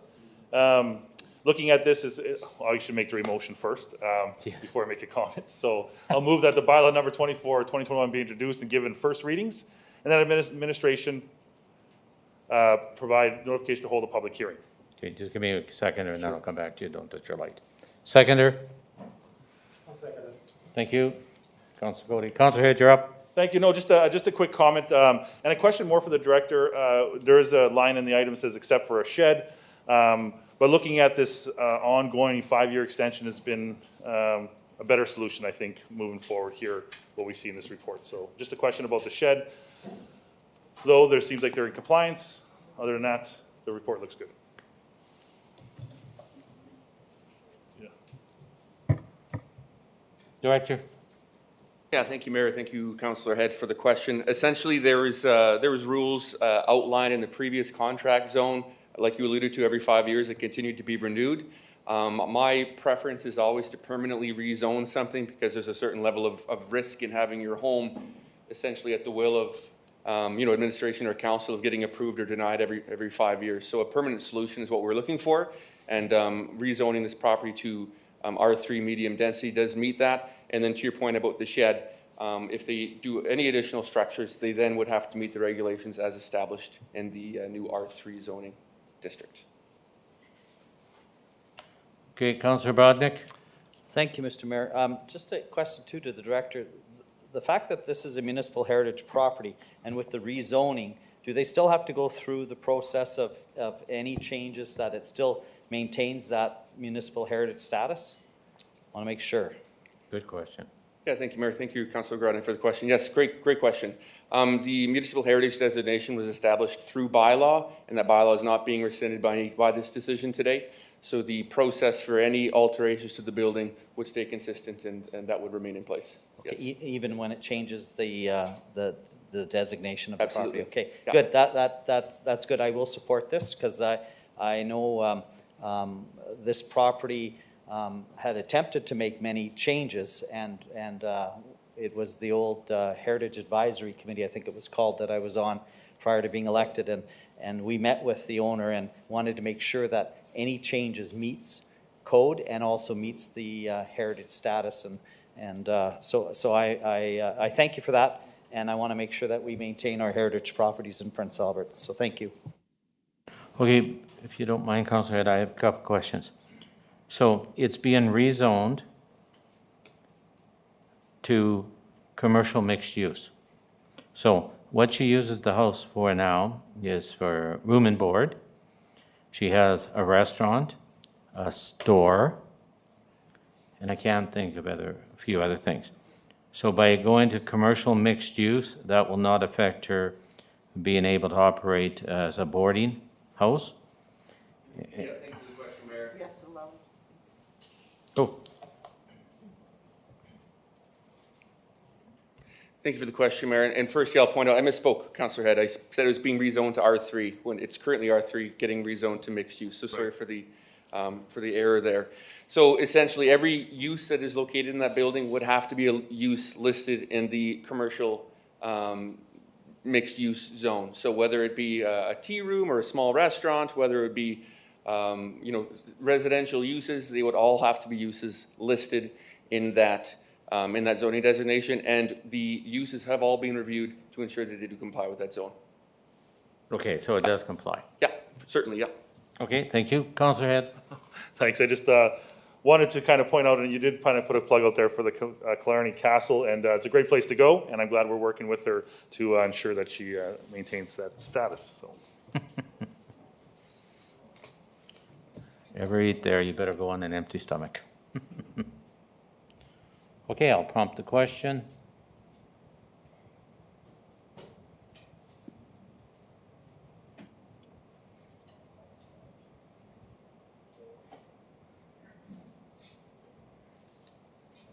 Questions now open. Councillor Zepp?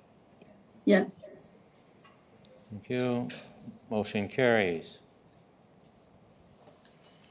Okay, 11.15. Sorry. Oh, sorry. Bylaw number 24 of 2021, to amend the zoning bylaw number 1 of 2019 to rezone 585 19th Street East from R3 medium density residential to CMU commercial mixed use. The bylaw is for first reading today. Councillor Head? Thank you, Your Worship. I'll move that bylaw number 24 of 2021 be introduced and read a first time. Thank you. Councillor Cody? Thank you. I see no one in the queue. I'll prompt the question.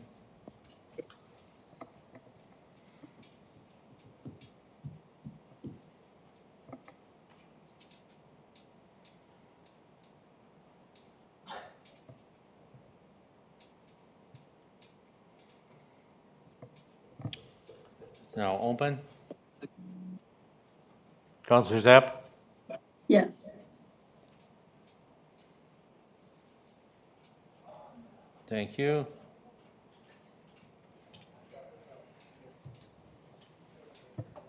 Okay, that was just for first reading, correct? 11.15, First Nations University Letter of Intent. Councillor Cody? Yes, this is great news, and I'm more than happy to move the motion that the letter of intent received from the First Nation University of Canada to purchase a 5-acre portion of the lands legally described as Parcel 106, Plan Number 00PA 19032, at a cost of $1,400,000, which is $280,000 per acre, for the purpose of constructing a new northern campus, be approved, and that the mayor and city clerk be authorized to execute the letter of intent on behalf of the city once prepared. Thank you. Seconder, Councillor Head? Thank you, Your Worship. Very happy to move this, or second this. Thank you. Thank you. You can lead off, Councillor Cody. Yeah, this is a great news item. This is a piece of land that I think we've wanted to sell for some time, and what makes me happy is that we sold it now to an educational organization, and it didn't go to where some thought a rig should go to, which would have been the wrong thing to do. We've got the right place here for the university, and I'm very, very pleased to see that it's happening. It's going to be a great asset to our community. Lots of jobs, lots of people from northern Saskatchewan who can't travel as far as others, and they'll have an opportunity for a great education. Yeah, what a great mix, right, being right next door to Polytechnique and the University of Regina. Councillor Obradnik, sorry. Thank you. The other Ukrainian, yeah. Thanks. Oh. I thought you're Polish. Okay. Okay. Anyways, yeah. Councillor Zarakowski. Thank you, Mr. Mayor. You have the floor, Councillor okay. Obradnik. I was wondering if I was hearing bells or what. Merry Christmas. Okay. No, this is a great project, and $280,000 an acre. I'm pleasantly pleased that it's that much for that area. I think, as Councillor Cody mentioned, it actually enhances that whole educational north side of 15th Street, sorry. And it'll really add a lot to Prince Albert. If you think about the construction that's going to be taking place over the next few years in Prince Albert, this is amazing. Yes. The hundreds of millions of dollars that is being poured into Prince Albert by government, other levels of government, by institutions.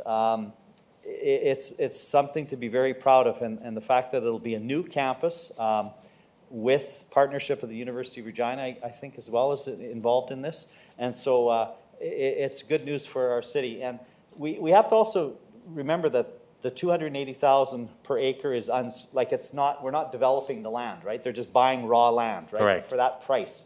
So when people start saying for, what the city bought for service land at Signature Development, there is a reason why land prices are different depending upon what's being serviced and how it's being developed, etc. So I'm surprised that raw land like that went for 280,000 per acre, but that's good, and if that's what it's worth, that's a good idea.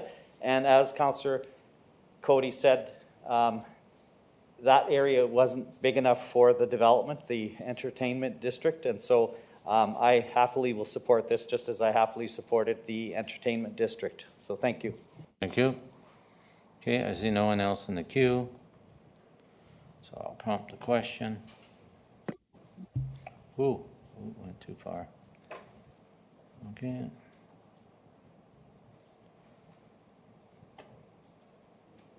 Question is now open. Oh, hold it. Sorry, I did something wrong here. What happened here?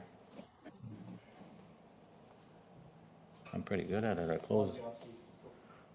closed it after 1. Ready to vote? Okay, it's open again. Nope. Okay, there we go. It's open. Councillor Zepp? Yes.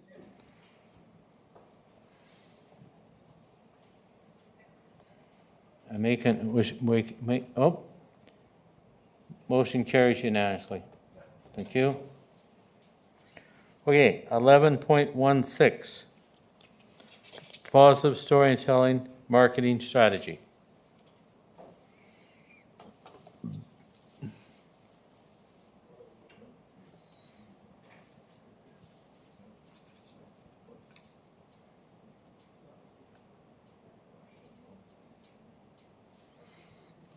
Oh. Councillor Edwards?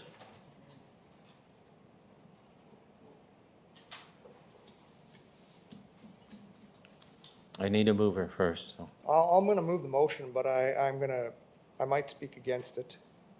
Okay, totally up to you. You can change it, sense. speak against it.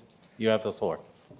I'm going to move that the request for proposal number 56 of 2021 for the positive storytelling marketing strategy be awarded as follows: 42,000 including PST to Aspen Films, 12,500 including PST to Capstone Marketing, and 2, that any unspent funds from the 2021 budget allocations of 50,000 for this project be pre-approved to roll over to the 2022 budget. 3, that the additional $5,000 for the project be funded from the 2021 advertising budget in communications. And 4, that the mayor and city clerk be authorized to execute any necessary contracts on behalf of the city if required. Thank you. Seconder?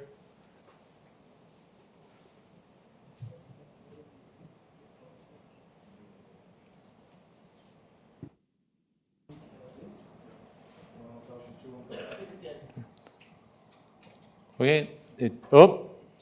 Councillor Bodnick. Thank you. I'll second it just for a debate, but I'm going to vote against it and make another motion. Okay. Okay, open for discussion. Here we go. Councillor Bodnick. Thank you, Mr. Mayor. I think this is a year already for this, and I still don't think it captures what our intent was. My understanding, what I wanted was I wanted just to have somebody say how affordable it is to live in Prince Albert, how affordable it is to do business in Prince Albert, and to play and to live. That's what I wanted. And that we have a lot going for us. We have a lot of good things happening. Just look at, the university here and all these wonderful things. That's what we need to sell. That's what we need to have the province here and other people here, that institutions, levels of government are excited about Prince Albert and want to do business in Prince Albert. They want to spend millions of dollars in Prince Albert. That's what we need to do. And I don't think we need, like I don't want to knock any one business, but we don't need beautiful fancy videos necessarily to do this. I get the expertise of the one company. They're great. And the person that's working with them, you know, I mean, his projects in his, what is this called? That section that was called, his credentials or whatever. I mean, those were great provincial initiatives. You know, selling the Good Wingman program, the Real Victims for SGI, etc. Those were really good programs that he developed, and it was for a provincial audience. Okay, we need somebody local that is going to tell the story of Prince Albert, to tell the story that this is what's great about Prince Albert. And as I said, how to live or where to live, great place to live, great place to play, great place to send your kids to school, great place to buy property, great place to invest. And I don't think this does that. And so therefore, I'm going to vote against it. And my motion is send it back to Management Committee and come back to us with those things that we talked about. That's what our intention was. Secondly, 50,000 is what we allotted. Not 55,000, 50,000. Let's allot 50,000. Let's not go over budget on this. You know, I was uncomfortable with that. Even though we found the money, we allotted 50,000. And that's what we agreed to spend. And let's not overspend by 10%. That's all I have to say right now. Okay. Councillor Miller. Thank you, Mayor Dion. I would like to support 1A. And just because they are local, they do have an office here. They did our census video, which I thought they did an absolute fantastic job. And this RFP that went out, number 56 to 21, the same thing. And I had thought that they got that award. And so why are we doing all of this again? I don't understand it. So for me, I would support 1A, but nothing else. Councillor Head. Thank you, Your Worship. I'm not going to support this motion. I wasn't in favor when it came to the first place, and then the second time, and now we see it again the third time. I get we need to highlight Prince Albert in some areas that need some work. I think what I would like to see is using this money, 55,000, to assist, whether it means a warm-up shelter or providing monies to some of the agencies that are already doing that. That's the positive news story in Prince Albert. City Council is looking after their most vulnerable citizens through this money. So I'm not supporting this. Okay. Councillor Cody. Yes, Your Worship, thank you. I won't support this motion, that's for sure. And I don't have an axe to grind with either one of the folks who are bidding for the job, but I really am bothered by the addition of $5,000. You know, budgets are tight, and all of a sudden, we can find $5,000 in a reserve somewhere or in an advertising budget that wasn't spent. I thought we said in about October, if there's any money left over, please don't burn the budget. We just did that. And I do not agree with coming out after the fact of that we passed legitimately $50,000. Now all of a sudden it's 55, and I think it's 55 to appease. That's what I think it is. And I just don't agree with it. I will vote against this motion totally. Okay. Councillor Edwards. Thank you, Your Worship. So I have a couple of points here, I guess, is when this motion came forward and we actually listened to a presentation provided by Capstone. They came to council gave a good presentation on why there's a need for this in Prince Albert, why we should be talking about positive stories in Prince Albert and how to get there. And part of that presentation talked about going around, talking to businesses, talking to people in town that have lived here and know the history. And they presented plans which they knew how to do it. They knew how to get there because they know PA, they've been around, they know how to sell the history, and they presented a rock solid plan, which is why I supported it. I never thought about doing this. Do I know that there's tons of negative stories about in Prince Albert? Absolutely. So talk positive in Prince Albert? Absolutely. But I'm looking at the strong points here. And I'm going to note that when this motion passed to send it out for tender, there were some major points that were utilized. And that was local knowledge. We talked about that. Local knowledge. Economic development history. We talked about that. That was talked about at length, as a matter of fact. And how to build tourism. And also how to bring people to our social media sites. How to build that. And so here I am, I'm looking at, well, Capstone, who gave us the presentation, who now is included in it. Capstone Marketing had strong ideas for storytelling, demonstrated local knowledge, and had experience in economic development and tourism. Those were the major points when this initial motion went out. Those were all of the initial points. I don't remember the conversation even going towards expertise in video production. I don't remember that conversation. I don't think it was there. I think Aspen Films do fantastic video production. They've done it. We saw the video production of our census. I do know that our local employees wrote the scripts. It wasn't anything creative. It was filmed, cut, spliced brilliantly.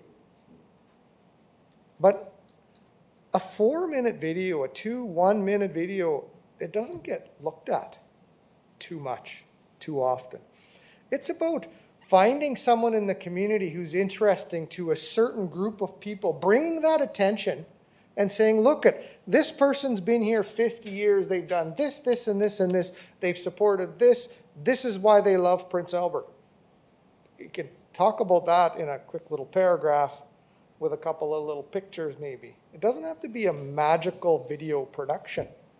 So I know I think we sent Aspen, we canceled the motion before, it was defeated.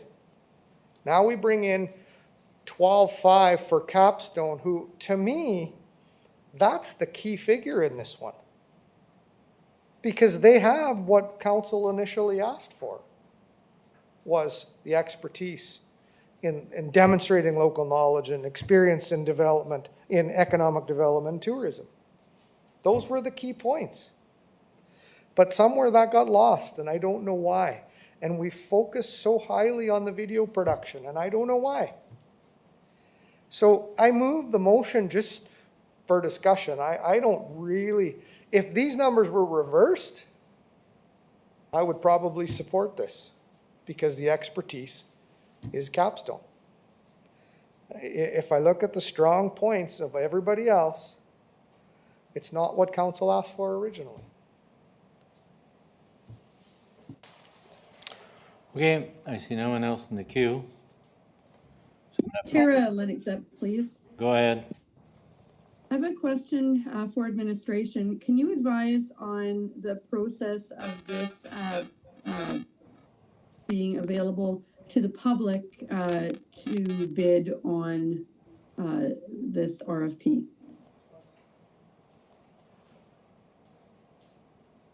Oh, no. Oh, no. How do I do that after I gotta go back? There you go. You're up there. The public process is that when an RFP is drafted, it's posted to SAS Tenders. There was some media attention on this one, so we did get calls from other suppliers and inquiries about it, and they obtain the package online, and then they submit proposals. So just to confirm, this item did go out, the RFP went out for public tender, and anyone in the public could have submitted a proposal. Yes, that's right. Yes. Okay. And can I just ask, do you recall about what month that may have occurred? Oh. It was maybe March of this year. Okay, this year. Thank you. The RFP closed June 22nd. Okay. No one else in the queue. I'm going to call for the vote. The vote's now open. Councillor Zapp? No. Okay. Vote passed unanimously. Oh, defeated, sorry, yeah. No, I never said that. It's defeated. I only say that when it's good news. Okay. Okay. Go ahead. Oh, sorry. Sorry, put you. Oh, go ahead. Thank you, Mr. Mayor. I'd like to make a motion that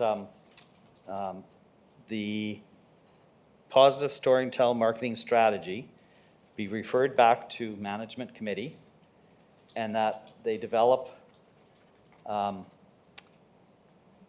a proposal that specifically deals with our motion at budget committee, that administration prepare a request for proposal for a company to implement a positive storytelling strategy centered around economic development at a cost of $50,000.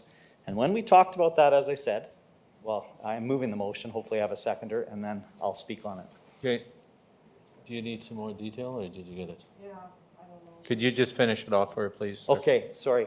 The motion at the budget committee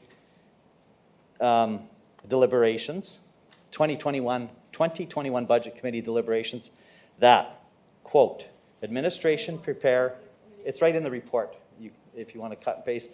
Oh, geez, it's on page 2 of 6 or page 253 of our package. That administration prepare a request for proposal for a company to implement a positive storytelling strategy centered around economic development at a cost of $50,000.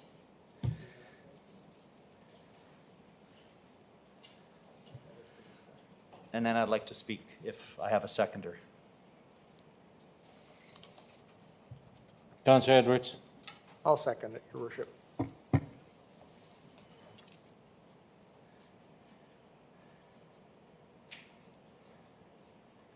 Go ahead. Thank you, Mr. Mayor. So, as I said, when I talked about why I was voting against that proposal, is we want a campaign that talks about the advantages of living, working, and playing in Prince Albert, and doing business. Working, playing, and investing in Prince Albert, doing business. That's what it's about. It's about how does Prince Albert compare to other places in Saskatchewan? We're getting bashed, and we need to let the public and our residents know about these things. Think about, as I said, think about what we've approved tonight. A university wants to come and build a brand new facility. 2020, we just opened up across the street, a brand new university. Those are the stories that Saskatchewan needs to hear. You know, in Swift Current, did they get that? Did Moose Jaw get these kinds of things? I don't know. I don't think so. We're having a $300 million hospital expansion renovation. I mean, those are the things that we need to let the public and let Saskatchewan know. And that's what I challenged the management committee to come up with a proposal for us that we could agree on. And so that's what it's about. It's about working plain. Look, all of us talked positively about Little Red. What's happening there? The Alfred Jenkins, look what's happening there. The Rotary Trail, I mean, right around the city. It's cleaned in wintertime. You can go, take your dog for a walk. You can bike on it. I could bike on it if I wanted to. And then get off and grab some skis and go around the golf course. There's so many positive things. And then have a heart attack at my age and go to the new hospital. And my physical fitness, But that's what it's about. And that it's a great place to live, play, invest, and work. And so that's what I challenge management committee to meet what we're talking about. Okay, thank you. I'll get the city clerk to prompt. I'll prompt the question.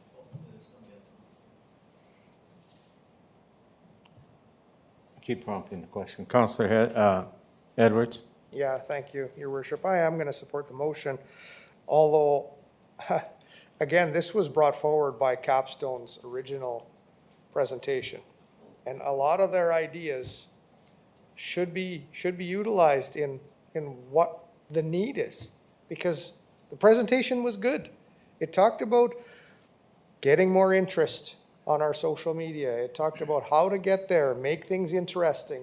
And this wasn't, again, we talked about it at length, this wasn't against our communications department that have far more valuable things that are necessary to do. This wasn't a hit on that. This was an addition. And that's why I supported it. And their ideas that they incorporated were, get extra hits, put this out, let them manage it. I think there was a lot of good, strong points in there. And that's what council supported, or some. And then it turned somehow, and I don't want to see it turn. The presentation that they gave, the ideas were good. I'm not saying utilize that fully, but if we're gonna put it out again or whatever we're gonna do, they gotta have that, what they brought. I'm done. Councillor Kilmer. Thank you.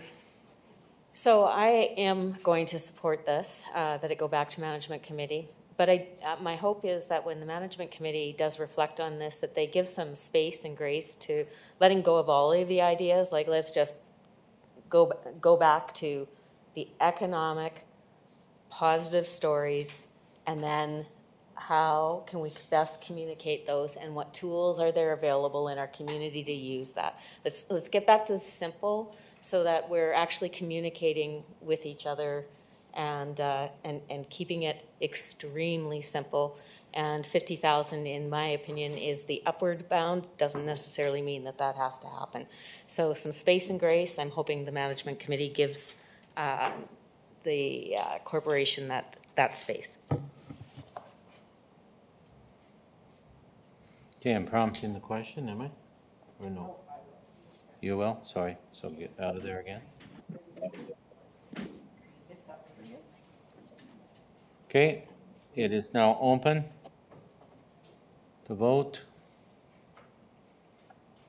I need one more vote. Oh, Councillor Zepp, sorry. No, thank you. Motion passes 5-4.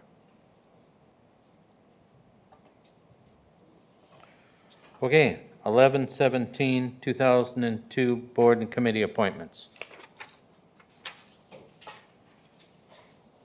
Councillor Kilmer. Can I ask a question? Yes. I am wondering. Oh, no, sorry. Oh, sorry. It has to have first. to have the motion. Yeah. Okay.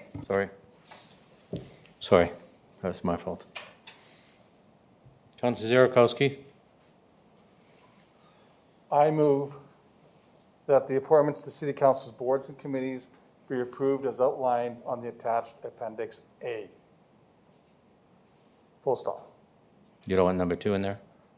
Worthy of discussion, you can have that now if you like, but. No, we can remove it. Number 1. Okay, remove number 2 out of there.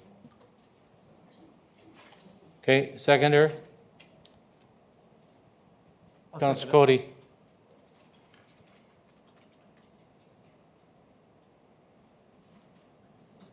Oop. Okay, what happened? No? Councillor Obradnik?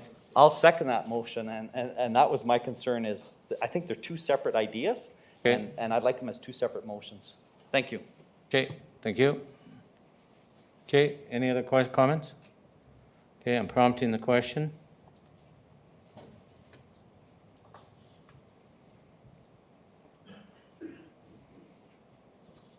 Question's now open. Councillor Zapp? Yes. Thank you. Motion carries.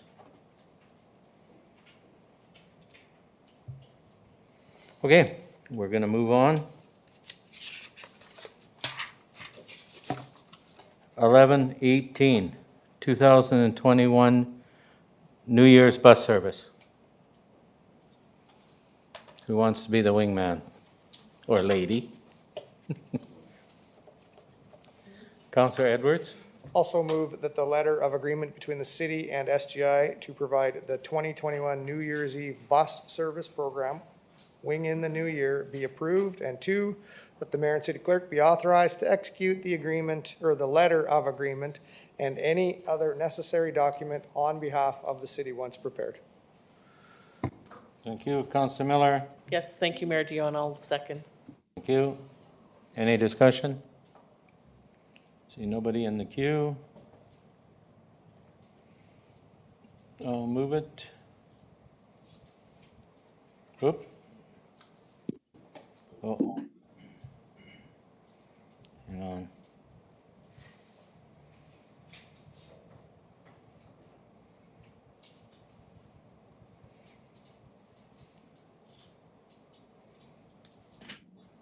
Okay, it's now open. Councillor Zapp?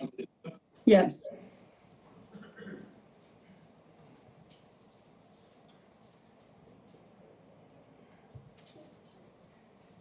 Thank you. Motion carries. Okay, unfinished business, we have none. Number 13, mayors and councillors forum.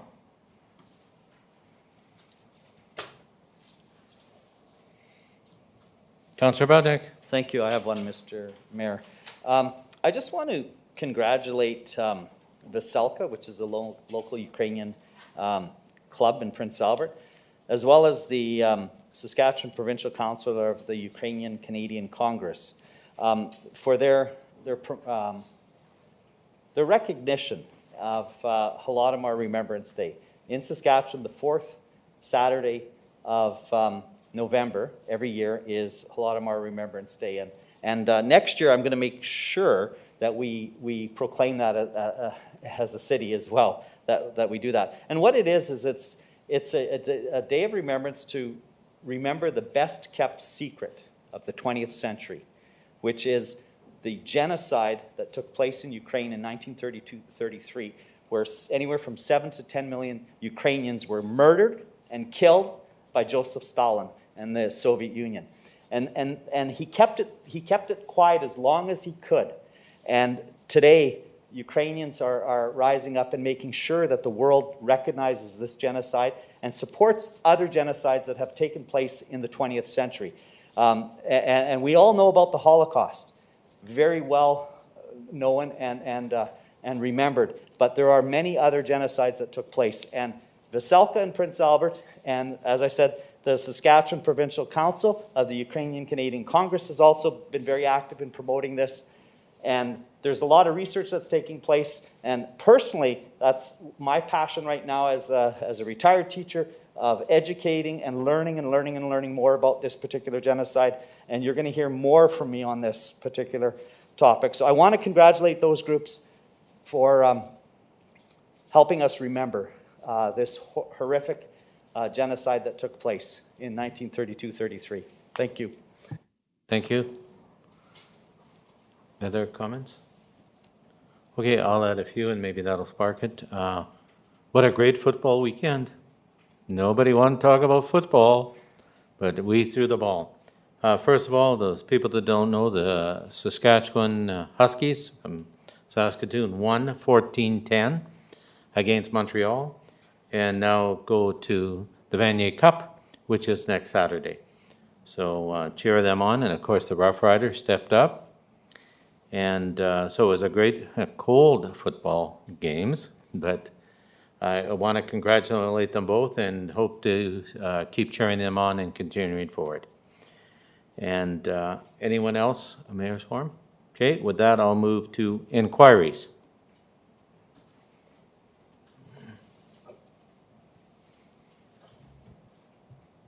Councillor Bodnick. Thank you, Mr. Mayor. I have two inquiries. The first one, I've had some residents wanting to know the status of the road that goes from 302, Highway 302 to Byers. What is the timeline and the status of that particular project? And if the director could help us understand what's happening there, I would appreciate that. Okay, I'll get the director to answer that, and then I'll... And I have a second inquiry. Yeah, just leave your light on. Yeah. Okay, go ahead, sir. So right now, our plan was to have all the design done in this 2021 budget, but unfortunately, that wasn't the case because it's been a long, drawn-out process to do the annexation. But we will have it all designed in 2022, and presently, you'll be seeing later this week when we do the land budget, it's scheduled for construction in 2023. Thank you. Thank you. Could I just have a follow-up question? Sure. You lost me. What does the annex have to do with planning the road?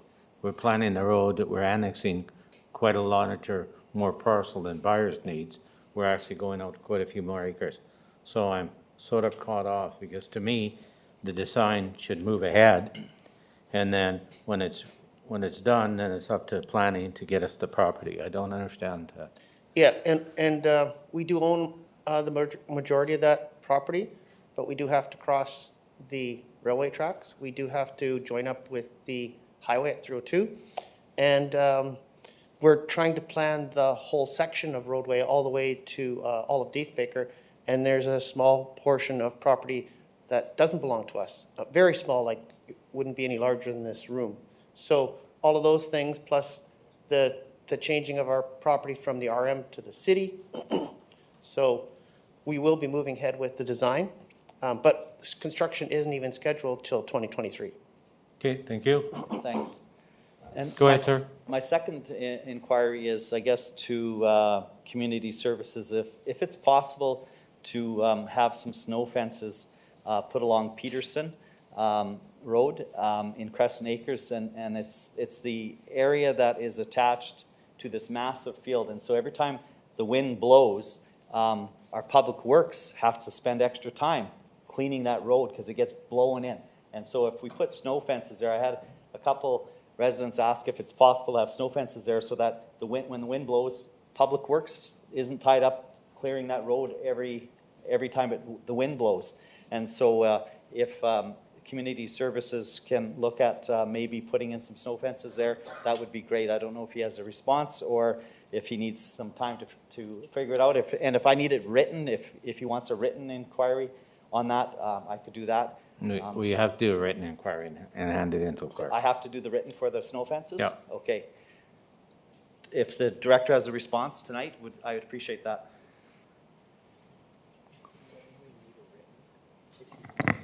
Go ahead, Director. Yes. Thank you, Mayor Dion. To Councillor Grodnick's inquiry regarding Peterson and that vicinity, I had just made a note of the location, and we'll review that with our parks manager in the morning. We do have some, I think, ability, but I would like to talk to Public Works a little bit about the issue there as well, just to make sure that we're not well-intended and maybe moving forward in a certain solution and maybe not arriving at the solution that was intended with the inquiry. So if we could have a little bit of time with it, we could come back with a response. Okay, thank you. I will submit a written inquiry then, just so that it's in the minutes. And I thank you for that answer. Thank you. Councillor Edwards. You were up. You scooped it. Yeah. I get you now. Yeah. That's not an inquiry, that's a fact. The smartest too. Yeah, that works too. Okay, so my inquiry is to Public Works, and it's about snow clearing. How are we making out with snow clearing right now on the side roads? And how are we making out with the ice? The roads are very icy right now. And some of the major roads, the main arterials are rough. It's like we didn't get the blade down low enough or something, and I don't know why or what caused it.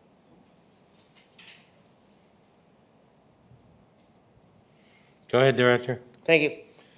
What caused it was our snowstorm that started the snow season this year was extremely wet. We had temperatures in the 0 range, so it had a lot of moisture in it, creating a numerous amount of ice. Even in comparison to last year's snowstorm on November the 8th and 9th, which was much larger snowfall, but the temperature was just a little bit colder, creating heavy snow but not ice. So ice is a very difficult thing for us to handle. We put the blade down as far as we can, but you can't push it right up against the roadways because, well, a good example of that is when you clip a manhole, you break the manhole, but you can also break the blade on the motor patrol, the graders, which did happen this year already once we hit one on 6th Avenue East. So they're doing their best out there. We've put more than sufficient salt and sand on the roads, actually more than I would have even desired because now, like in the parking lot here, it's sticking to everything. So, but they're working towards it. All the main arterials have been done. They've working through the schools and collectors, and they've already started the residential areas. So 15th Street is rough, going in between 6th and Central. Has that been done again, or, because, boy, people, yeah, on the north side for sure, actually both sides. You sure bounce around over there, and I'm getting lots of concerns. Certainly, we got numerous calls today in Public Works about snow removal and icy conditions, numerous calls. And if you could give me locations through the public inquiry, we can send our staff there to go over those areas. Okay, because, yeah, that's a main road. It's, Addresses. I don't know whether, it would be, should be necessary to put that inquiry out because it's driven by everybody every day. So that's my concern. I know they've got lots of things to do, but those main drags where people try to stick to that somehow needs to be tidied up if possible. Well, certainly, I'll certainly let them know about 15th Street because you've mentioned it by name. Okay. Councilor Zierakowski. One of the things that drives people nuts, and it's only one, I know there's others, is when... Me. You drive people nuts too as well, yes. Is when we do have the snow removal crew come down, the 9 or 11 of them, and do their plowing. Vehicles that stay there after it's been signed drives the other neighbors, their own neighbors, crazy because who knows when the city's going to be back to snow plow their street. And so no matter where you fall on that side of the debate, here's my question. It doesn't need to be answered today. How many vehicles were ticketed so far this season? Oh, there's quite a few ticketed. We'll get you that. And my now. second inquiry, thank you for that. My second inquiry is there anything we can do with the 2 eyesores on 2nd Avenue West? I'm talking about the 2 billboards by the, just off the bridge on the east side. And thankfully, the old Imperial 400 is no longer standing, but there's an existing billboard there that is looking very decrepit and ignored. So I'll leave that through the inquiry. Now they're not, are they billboards or are they? Well, they're really tall and there's sometimes signs in them. Oh, pylon signs. There are pylon signs? Is that what they're called? You would put business names on and stuff like that. The billboard is like we have. Pylons is like the Gateway Mall. Okay, pylons. Now I got it. No, I wasn't. Okay, Councilor Miller. Thanks, Mayor Dion. So behind the Rotary the Rotary Trail behind MacArthur Drive, up 17th Avenue West, up towards the hospital. I don't know this, I don't walk it, but apparently it's got grooves in it and people have a hard time walking. Okay, just submit that inquiry and then we'll have someone go up there and check it out. Councillor Head? Thank you, Your Worship. I have a inquiry more in the same vein as Councillor Zurkowski. Great, residents are happy to see that they're making their way down to their streets, but then I'm getting a question about how much notice is the city giving when you're putting no parking signs up. This one particular was Monday's ticketed, but the signs went up Sunday. So I was always under an assumption, which I shouldn't be, that it's 24 hours, but maybe you can correct me on that one. It is supposed to be 12 or 24? We'll let the director. Go ahead, Director. I believe it is 24 hours, so. Oh, no, hand up. Carly Bear's got All right. hand. I'm quite certain it's 12 hours. That's what I've been telling the public for years. So if it's not, then we've got that wrong, but I'm quite certain it's 12 hours. It says it on the snow removal page, and at the beginning of the season, I posted on social media about it. I feel like I've repeated that quite a bit over the years. Okay, now maybe then, because now see the confusion in this room, so maybe we should put another media release out saying exactly what it is, 12 hours. And can you also, when you put in your media release, put in, that means that your vehicle has to be removed. If you come home and the street hasn't been snowed, you can't park and run in the house for 10, 15 minutes to get something, come back out, because you're likely to have a ticket or being plowed in is quite possible. Because that's the other problem that we have. We put the signs out, people go, they leave, they come back, they don't see any plows around, so then they'll park. And they'll run in their house. Mine was a case, he had to get a book. Well, when he came back out, he had a ticket. And so I don't know how long he was in. I should have asked him because, you know, you can't write a ticket that quick. But I think that's also has to be in the media release. Go ahead, Councillor Head, back to you. Yeah, shut my light off. Sorry about that. No problem. No, and also highlighting the cost of that, because I think that's been the concern of people when they realize that it's a $100 ticket, they'll be quick to keep their vehicle off the road. Yeah, and that'll be my big headliner tomorrow at the TV. Plow, yeah. Okay, more inquiries? Councillor Zepp, do you have any? Nothing from me. Thank you. Okay, we're going to move on then to number 15, inquiry responses. A motion for November 8th, 2021. Stephen Fowle, seconder. Miller, Councillor Miller, sorry. I'll prompt the question. I was going to say all in favor, but I'll prompt the question. Okay, inquiry responses, there we go. It's now open. Councillor Zepp? Yes. Thank you. Motion carries. Okay, we're moving on to number 16, notice of motions. Councillor Kilmer. I have a notice of motion, please, that I would like to be voted on tonight. Okay. So I need you to just still read your motion. Oh, sorry. And then I'll put it in the file, and then I'll ask Thank for you. leave when we get to it. Okay. Go ahead. Okay, that in order to continue to protect all city facilities and workplaces against the spread of COVID-19, it is approved, number one, that all city facilities, excluding police service headquarters and substation, the City Hall foyer, and airport, require proof of full vaccination in order for any member of the public 12 years or older to be permitted to enter, or alternatively, proof of a negative COVID-19 test taken no more than 72 hours prior to entering the facility. That number two, that any child that turns 12 years old has 90 days to prove proof of vaccination or negative COVID-19 test result from the date of their birth. 3, that effective February 28th, 2022, proof of vaccination or negative test result requirements apply to members of the public 5 years and older. And number 4, that after February 28th, 2022, Any child that turns 5 years old has 90 days to provide proof of vaccination or negative COVID-19 result from the date of their birth. Thank you. Okay, any other notices?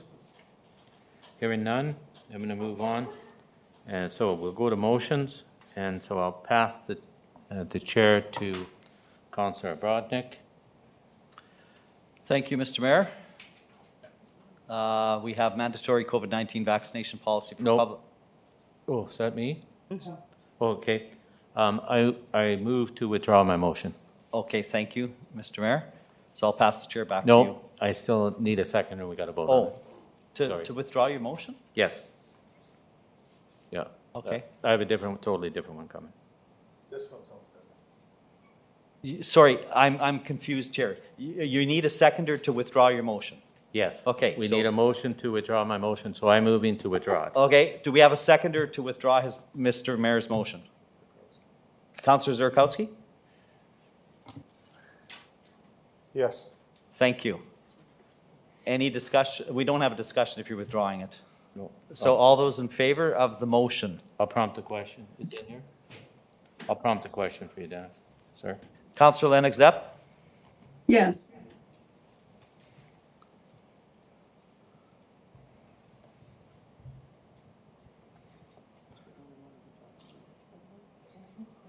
This one?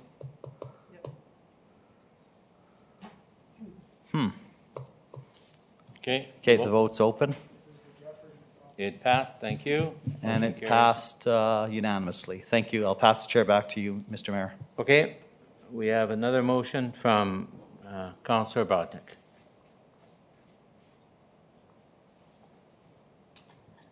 Councillor Brodnick. Thank you, Mr. Mayor. I'd like to move a motion that says that administration develop a policy to deal with public abuse, whether it be written, verbal, etc., of city employees and elected officials. And if I have a seconder, I'd like to speak to that motion. Thank you. Seconder? Councillor Edwards? I'll second that, your worship. Thank you. You're back up, Councillor Brodnick. Thank you, Mr. Mayor. Why I'm asking for admin to develop such a policy is, you know, we take a lot of calls, and I don't mind taking phone calls. And then city employees don't mind taking phone calls as well. But there are a few people out there that consistently are abusive to our city employees on the phone. I could just imagine working in public works when we have a snowfall, what those employees up there go through. Majority of people are polite and kind and concerned. And if you lose your cool the one time, that's fine. But we have some people that are consistently abusive to our employees. Secondly, personally, I've been on the end of some abusive points as well. You know, emails being called, and I won't use the words, but effing, useless, female anatomy that begins with C. That's what I was called, as well as a couple of directors and yourself, Mr. Mayor. And this was, you know, over the course of, well, since I was elected by that same person. And there doesn't seem to be any consequence for that kind of abuse to us. And so I think we need to have a clear policy that states that, you know, when something like that happens, you know, they're warned, you know, that this is inappropriate, you know, and then a second time, you know, maybe they don't have access to directly to our email account or whatever. I don't know exactly how it should work, but we have a lot of smart people in the front row here that can figure out a policy that will help us. I'll give you another example, you know, racist comments to fellow councillors. That's inappropriate. I personally, too, was threatened on a vote that if I vote a certain way, when I walk out those doors, that I'm going to be shot. That's what's happening. And I don't think that this is acceptable behavior and policy, and I think the public would agree with us that this is unacceptable, that an employee or one of us should have to experience those kinds of threats. And we need to have something in place to protect our employees as well as us. And so that's why I'm making this motion that our admin develop some sort of policy. Thank you, Mr. Mayor. Thank you, and I will be supporting your motion, but I would also encourage you to phone the police.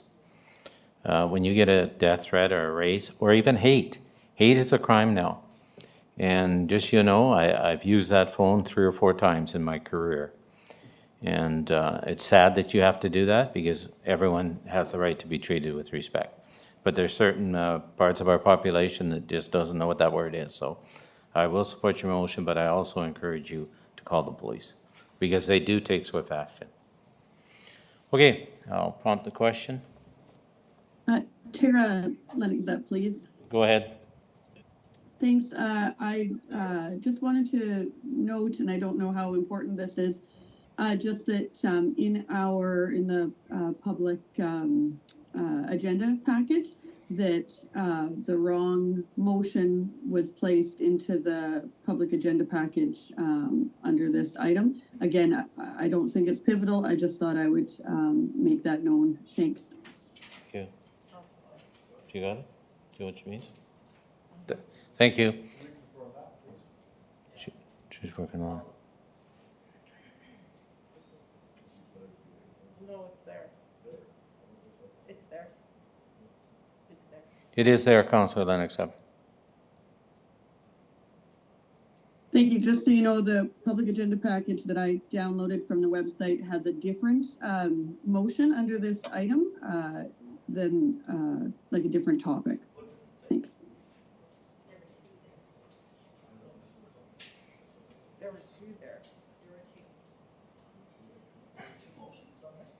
No, there was 2 motions. There was 2 motions. I'll have the clerk look into it with you, Councillor Zepp. Sure thing. Can you let me just pull it up? Oh, we don't even know what the other motion was.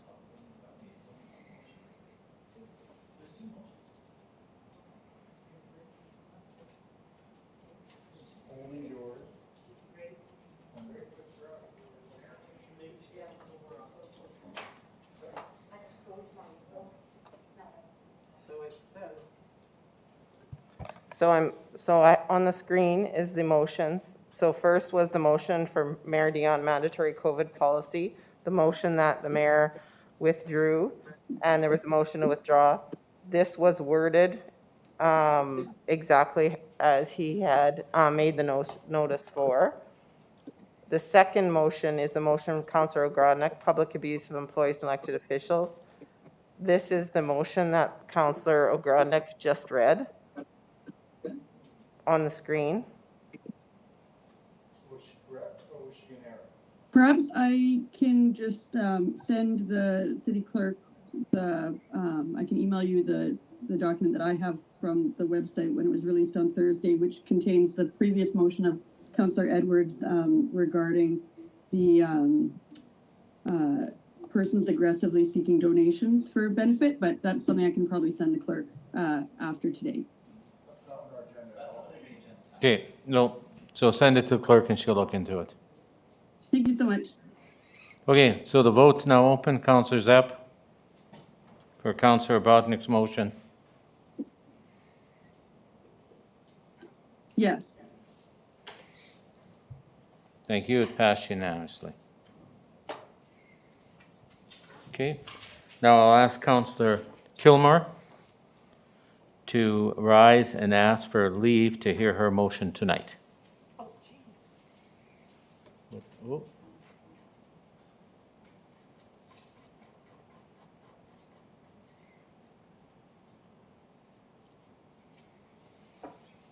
You have to let her speak. Well, you haven't dropped Okay. anything. You can have mine. You can borrow this. Thank you. I move that leave be granted to allow the motion to be considered at this meeting. Seconded.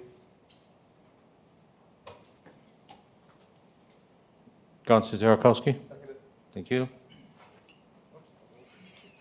Okay. Do you have to put the motion on? It's specific? No.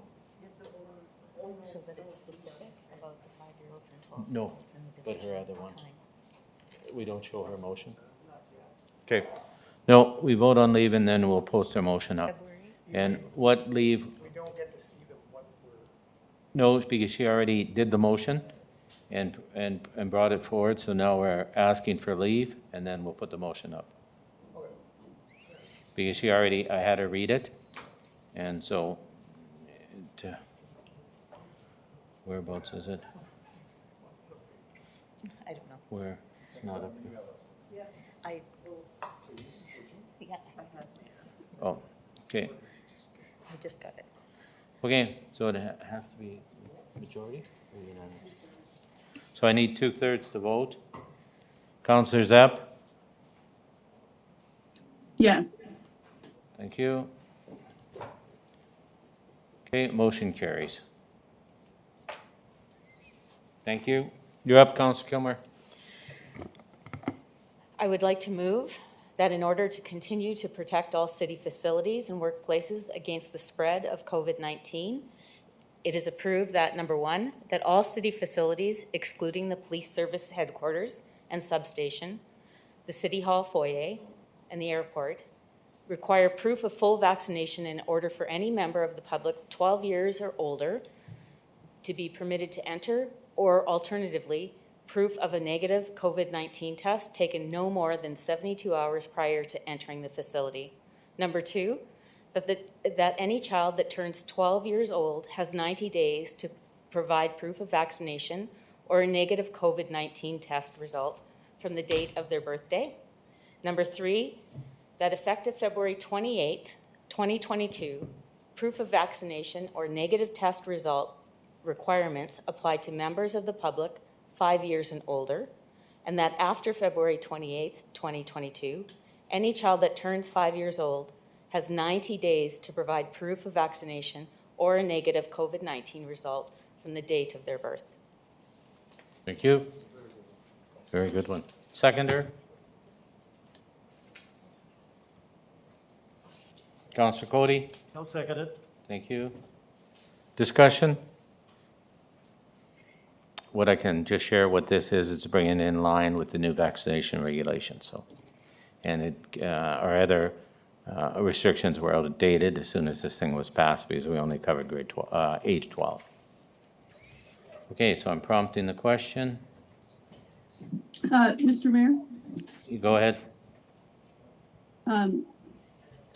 Just wanted to comment that this motion does seem to be in line with the philosophy that Dr. Shapani had provided to our city council when he did meet with us at a previous public council meeting.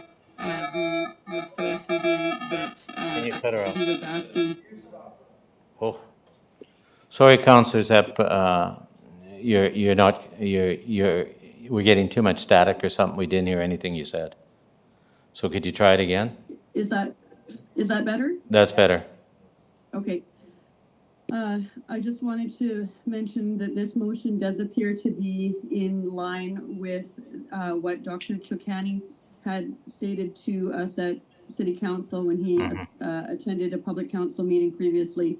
The idea being that he was asking us as a city to take further and more restrictions than what the province had been requiring. And the reason for that was for public safety. And so as this does seem to line up with what Dr. Chikani had been advising us, I will be supporting this motion. Thank you very much. So that's a yes, Councillor Zapp?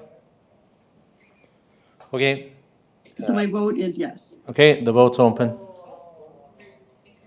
Oh, I don't know how I've had the vote up for 3 minutes, so kill the vote. Sorry, let me close. Let me kill everything. Hang on, I'll reset everything.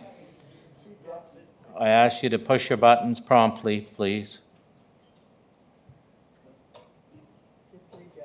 Reject? Which seat? Oh. Councillor Zirakowski. Thank you. Philosophy, that's who it. Go ahead. now that we've seen this motion in front of us for the first time 2 minutes ago, I need another 2 minutes to reflect. I'm going to buy some time here by asking administration if they have any cause for pause or any concerns they'd like to share insofar as how the city operates. Who are you asking? Administration. They're all looking at each other.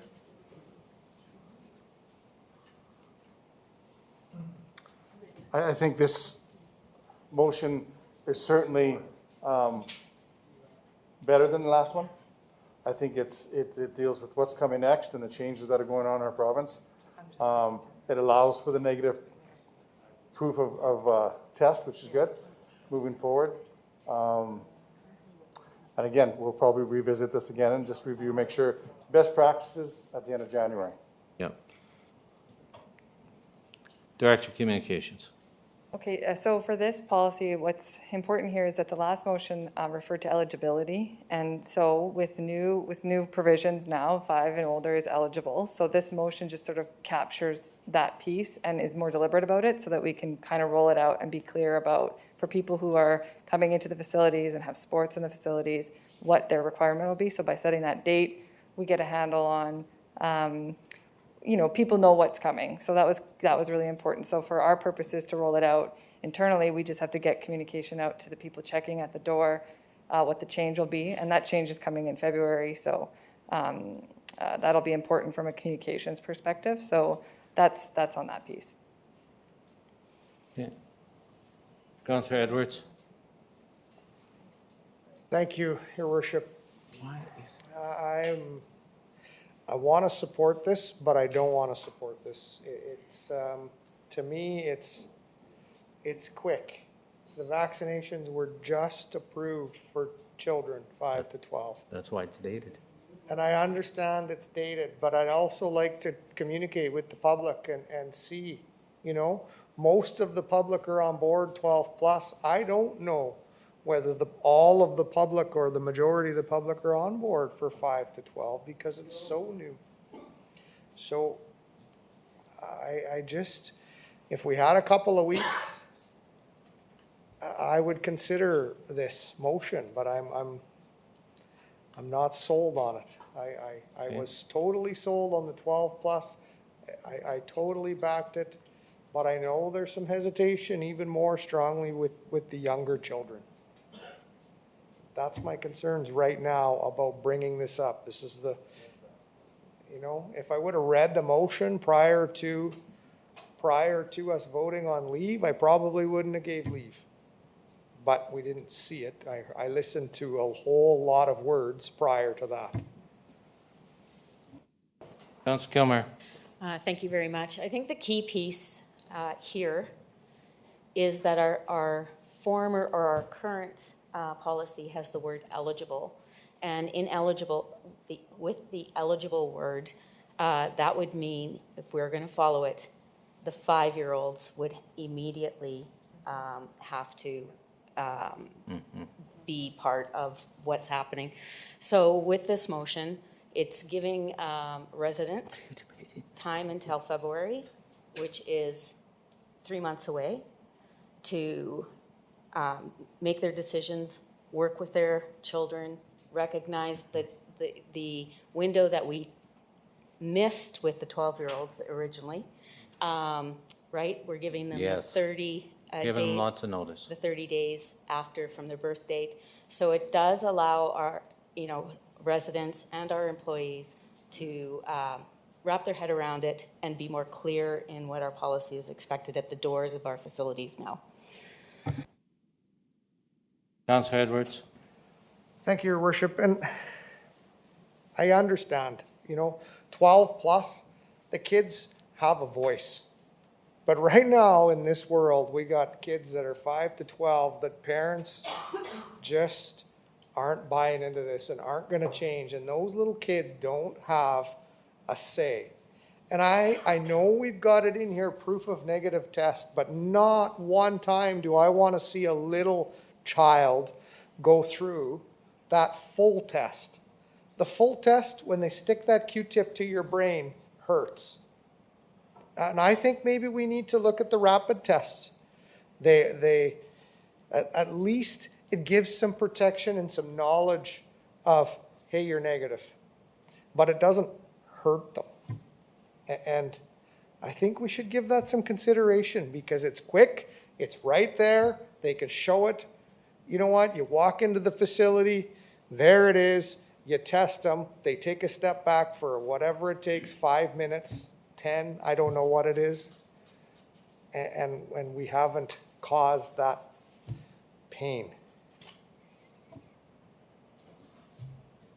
All right, I'm going to allow our city solicitor, because we asked administration. Normally I would not, because I don't like administration getting into our debate. So as long as you're quick, I'm going to turn your light on. Thank you, Your Worship. It's just in response to Councillor Zurikowski's question. I might just offer to you the observation that paragraph 3, I believe, hits your intention as worded. Paragraphs 2 and 4 contradict the requirement of the 72-hour time frame. The problem with paragraphs 2 and 4 is they read different than paragraph 3. The intention, I believe, Councillor Kilmer, is that you're looking to apply the time frame on which the application of the rules, the access rules, apply to children of certain ages. You're not looking to tell them when the vaccination or the COVID-19 results testing should be provided. So I would suggest to you that if you used wording similar to paragraph 3 and paragraphs 2 and 4, and I can give that to you if you wish, it would meet your intent. Whereas right now, it will provide problems. It would contradict the 72-hour requirement. Okay. Oh, Councillor Head, you're done? Okay. I shouldn't have turned his light on. It's my fault. Can you shut your light off, please? Go ahead, Councillor Kilmer. Thank you very much. I would really appreciate some help with the wording on 2 and 4 to make sure that... Well, I understood he did the wording, or was involved with the wording. That's why I'm getting all confused here, and that's why I'm glad I didn't agree to the motion. No, I hadn't consulted. So if we could work just to make sure that it's always good to do things well before we move forward, and I appreciate the help. Is that available now? We don't have to do the regular test.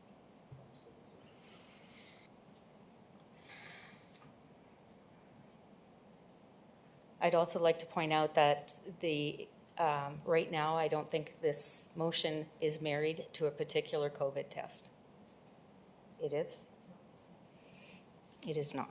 If the director would like to help us with that, please. Go ahead. In terms of the type of test, it's just important that it is a COVID-19 test provided by a private supplier, and they offer PCR tests, which is the really invasive one. They also offer rapid tests, which are done at the lab or at the facilities in town, the private facilities. Right. So either are accepted, but the cheaper option is the rapid test. So that's mostly what we're going to get at the door. The key is that they have to get a professional to do it, so I'm not stirring it up in my kitchen. That's right. Well, that's right. And you can't use an SHA drive-through site or an SHA site to provide proof. That's not permitted. Thank you. Councillor Kilmer. Thank you very much for that information. I actually did not realize that that could happen and that we would be accepting that for sure. So it is really good to have those parameters. I'm looking at number 2 and 4.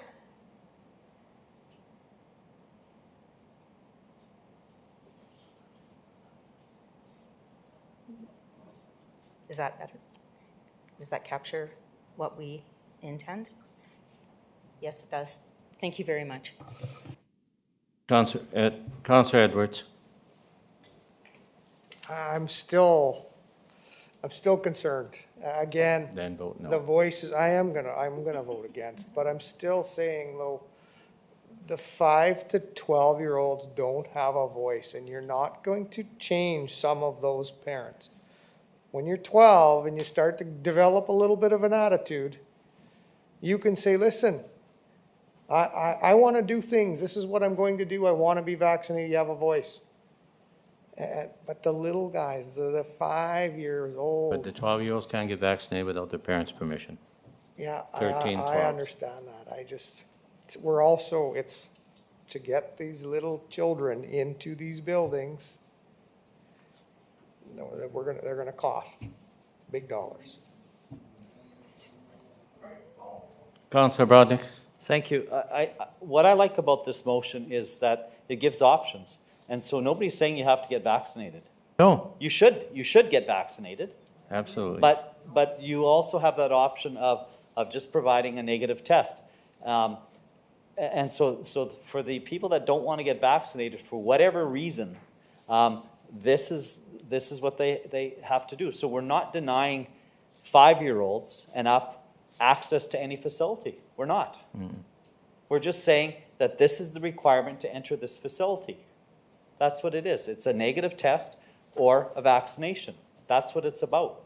It's not saying that you can't come here or denying anybody access to any building or any facility that the city is city owned, that the taxpayers own. It's not denying anybody that or anybody the ability to take part in sport and recreation. It's not doing that at all. It's being very fair to the public.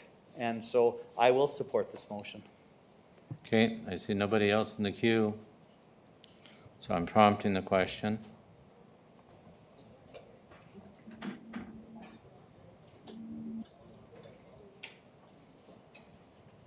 What happened to it? It's this one, ready to vote. It's got a big X on it though.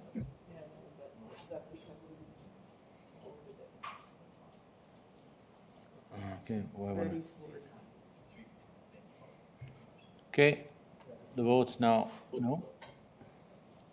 Vote's now open. Councillor Zepp? Yes. Thank you. Motion carries. I don't want to show the motion. Okay. Thank you. And we have no public forum. Councillor what? Nope. Councillor Kilmer? I move to adjourn. Second? We're adjourned. Put your hands up. All in favor? We're adjourned. Thank you very much, everyone.